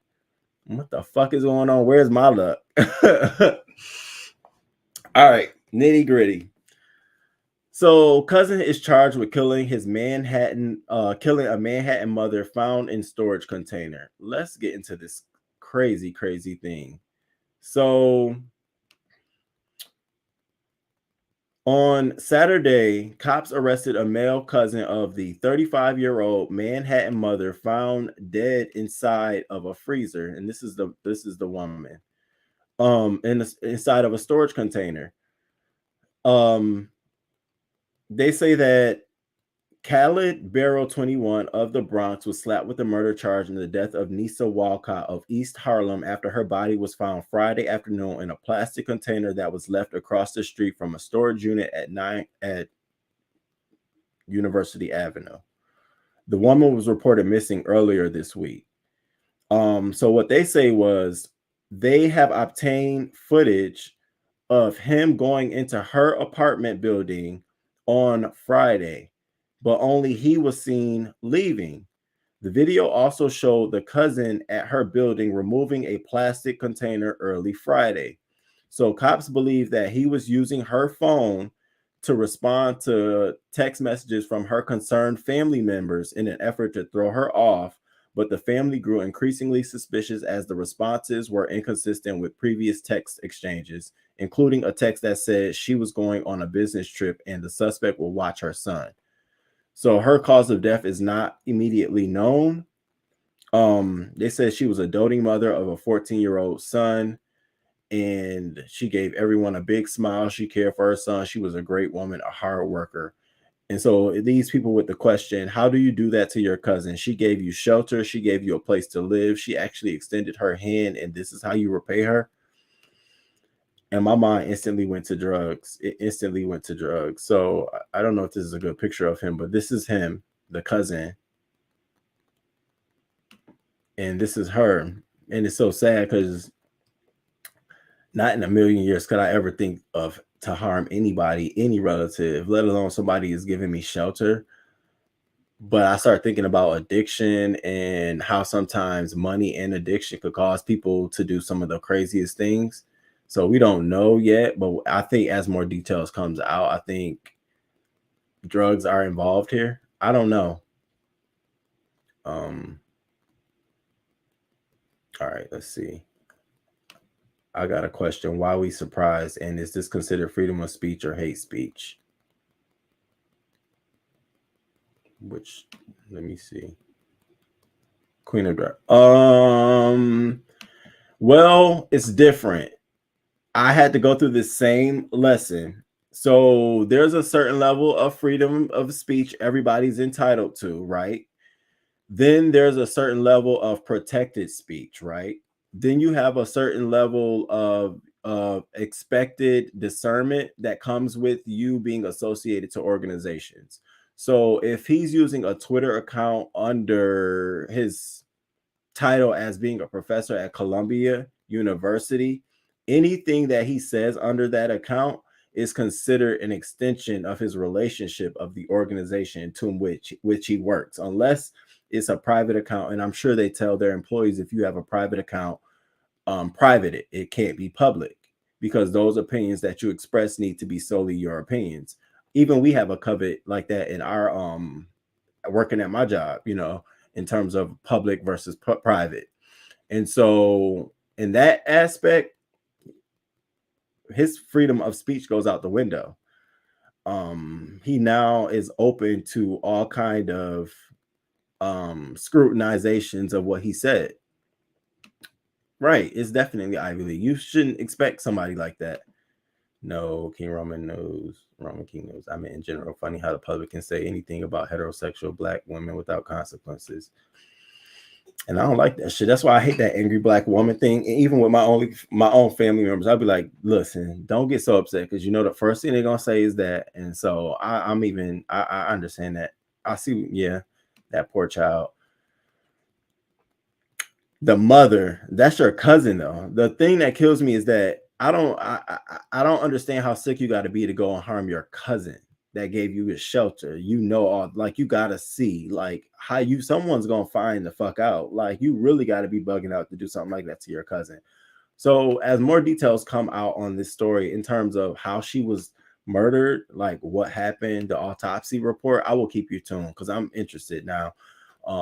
To see what's going on, because I don't want to think that there was any passion involved, incest involved, but I'm interested to know what happened. Here comes my co-host.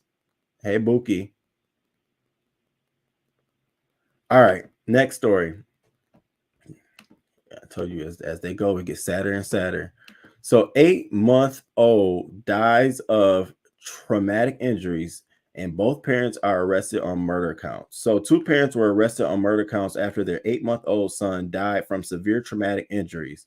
So what they're saying is that the infant, who authorities identify as a junior, was taken to the hospital and pronounced dead.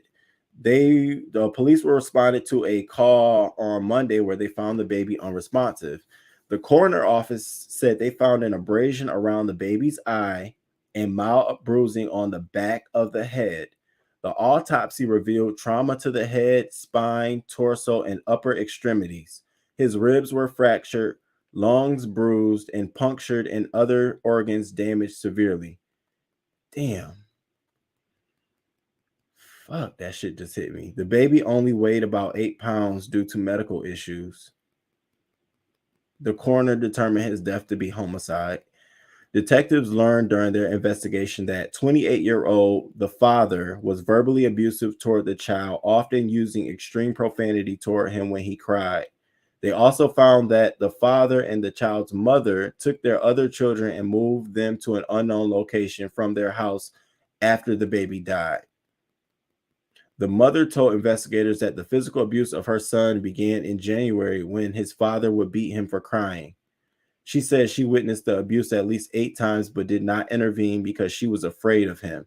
He would repeatedly punch the baby with a closed fist while he was lying in bed. Oh my God, y'all, I can't even fucking go on no more. All right, let me get to where he's at. So both he and Williams were arrested and booked into East Baton Rouge Parish Prison on first-degree murder. No bond has been set yet.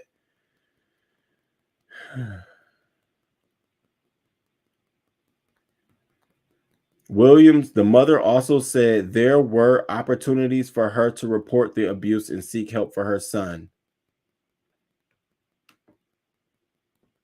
That shit just that hit a little bit different than the first time I read that story.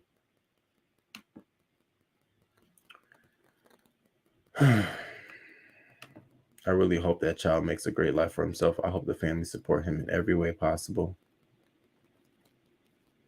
Oh my goodness. Yeah, good morning, Anthony Smith. Good morning to you. Thank you for coming through. What kills me is that the mother said that this had been happening since January, 8-month-old child, and that there was a number of times where she could have reached out to save the child, but she didn't.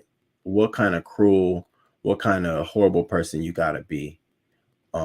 That shit hit different. So what do you do in situation? Electric chair, castration, or forgiveness? Death penalty by castration. And she need to be in an electric chair.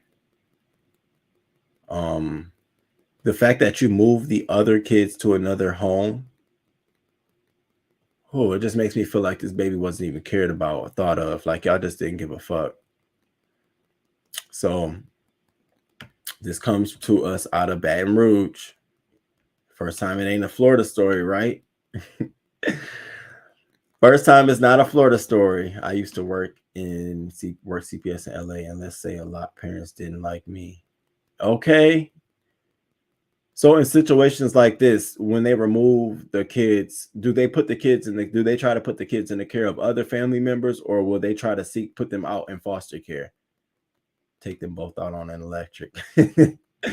I agree with you. Let me see what they said about the other kids.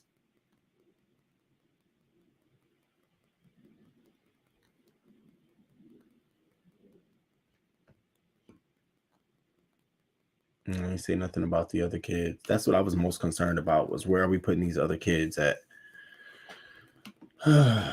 It's sad. It's sad. All right, let's move on to another story. I had to bring it up, y'all. I had to. I have no choice. And then our last story of today, which I think is important. I wanted to leave you all with some facts that have just came out. So the stand your ground laws may be linked to a rise in gun homicides. You don't say. Not drugs on the street, not minority children with mental health issues.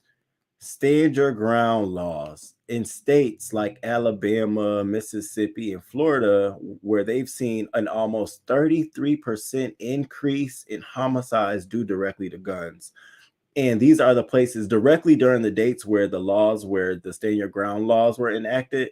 there's a direct correlation between them and homicide rates increasing yearly. So I was looking at this report and I was just very, very shocked by what I was reading. And so I wanted to share some of this with you all. So according to a new study, researchers confirmed a notable link between the self-defense statutes and a significant rise in U.S. firearm homicides. The peer-review report states that enacted stand your ground laws experienced an average increase of 8 to 10% in monthly gun-related deaths between 2000 and 2016. That's about 58 to 72 more homicides each month.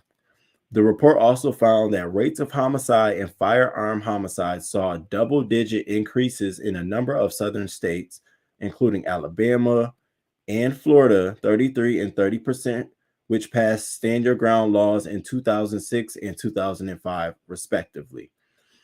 So the controversial law allows the use of deadly force when responding to threats of physical violence. Stand your ground proponents say the statutes could potentially reduce violent crimes as it gives people the right to exercise self-defense without fear of prosecution. However, they found no direct link between stand your ground laws and significant decreases in homicide rates. So I wanted to share that with you all because I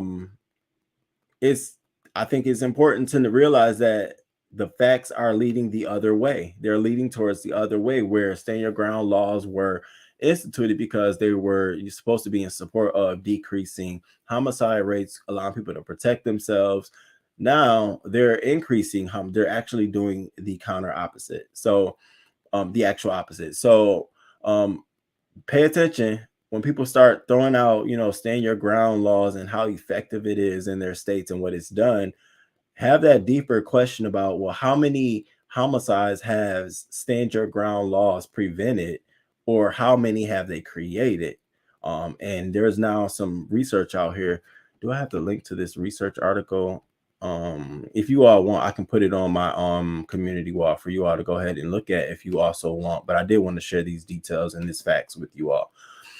So what are we saying? They could have given up the child. Why kill the baby? And I would have took that crying baby. Me and Eli would have took that crying baby. Okay, loved all over the baby. Baby would have probably been done up. Okay, I can't wait to do my child like all kind of fresh shit. I know people are like, why would you spend your wife? Because I want to. That's what I would want to do. That's what I would want to do. That's what I would want to do. Yes, we would check all family and not just any. They have to have a clean background. When we are going to realize that this America and we dance the beat that what white people decide. Until we start looking at these facts, like start understanding and arming ourselves with information so we know better. When we know better, we do better. You can't just start throwing stuff at us and saying it works. No, bitch, how it worked and where you seen this work at. You know what I'm saying? I'm sure before stand your ground laws was instituted, it was always touted as it's going to help save. It's going to, make people more safer. Now look at us, almost 20 years, almost damn near 20 years later. And now we're looking at no. And sometimes it takes stuff like this for us to actually see that when new policies come out, we kind of have a perspective of, well, now we said that about this. So, it gives us that almost that double eye to begin looking at things. Because as much as we want to say things don't always seem to appear as they should, and this is clear evidence as one. And similar to the body cameras, I knew the body camera was going to end up being a double-edged sword for police. Now it's almost like Democrats and the liberals, they want body cameras for every police department in America, and you got some departments fighting it. No, we don't want it. But it's like, why? So I think we are now being able to ask these questions because we're arming ourselves with information, especially given all of the different stories and things that we've seen in the media and we've been a part of. You can't tell me nothing. You know what I'm saying? Can you imagine now how we would respond to a police officer holding someone down in the public, kneeling on their neck? It's a different kind of environment. Now we have knowledge. I can imagine people start counting. People will start recording. it's going to be very, very tumultuous. So we need to have more of those kinds of things so that we can begin to understand and dissect them and then use them moving forward in a strategic way. And I like the fact that this was strategically laid out like it ain't working. It ain't working. So I hope more research comes out and more states are assessed to see if it's working just besides these three to build a narrative around this. And that's sort of what I wanted to leave us all on today. I truly enjoyed this live. I pray that everyone have a blessed preach. Oh, thank you, Shaquila. I appreciate you too. Yes, always having some sweet words. People should be more worried with their local elections than presidency. Yes.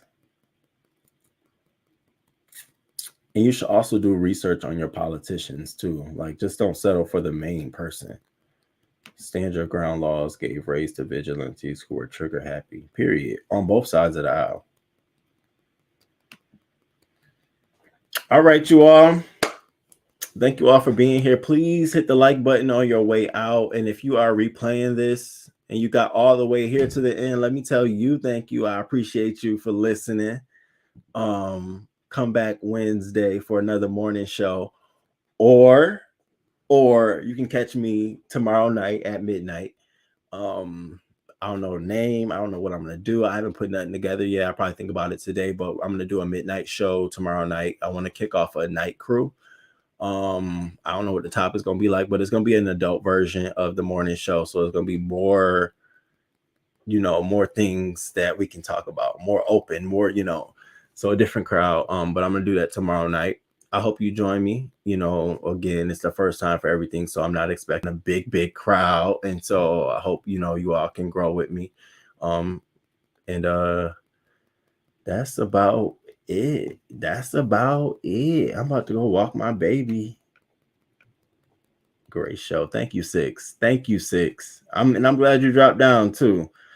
Let me do something for me. Bye. Let me go do something for me. Bye. Spam. Have a great day, Miss Juicy. You too.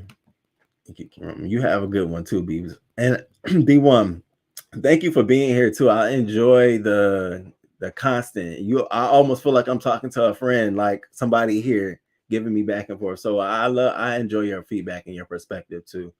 Journey, good morning. You gonna hit the replay? All right, appreciate you. You have a nice day too, Anthony. Thank you for being here. Coco, multitasking, but enjoy. Thank you, Coco. Thank you, Brick Girl. See you tonight in any streets. Yes, I'm gonna be all any streets. Oh, I appreciate you. Yes. All right, y'all. Let me get up out of here. My co-host in here. All right, and until next time. Deuces.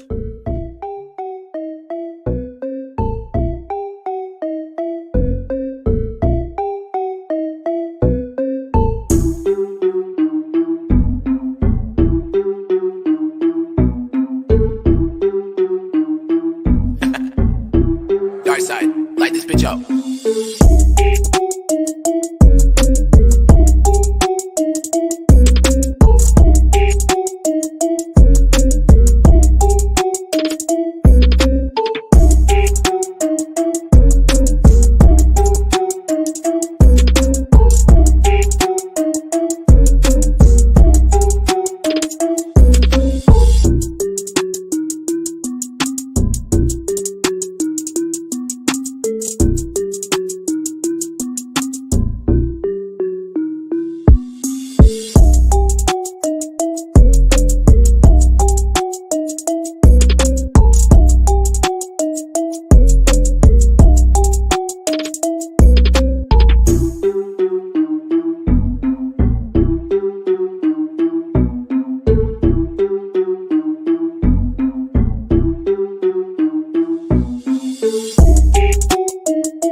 Good morning. Keep warming news gonna come right through. Hey, he's gonna give you the news just the way he know he can do. Hey, good morning.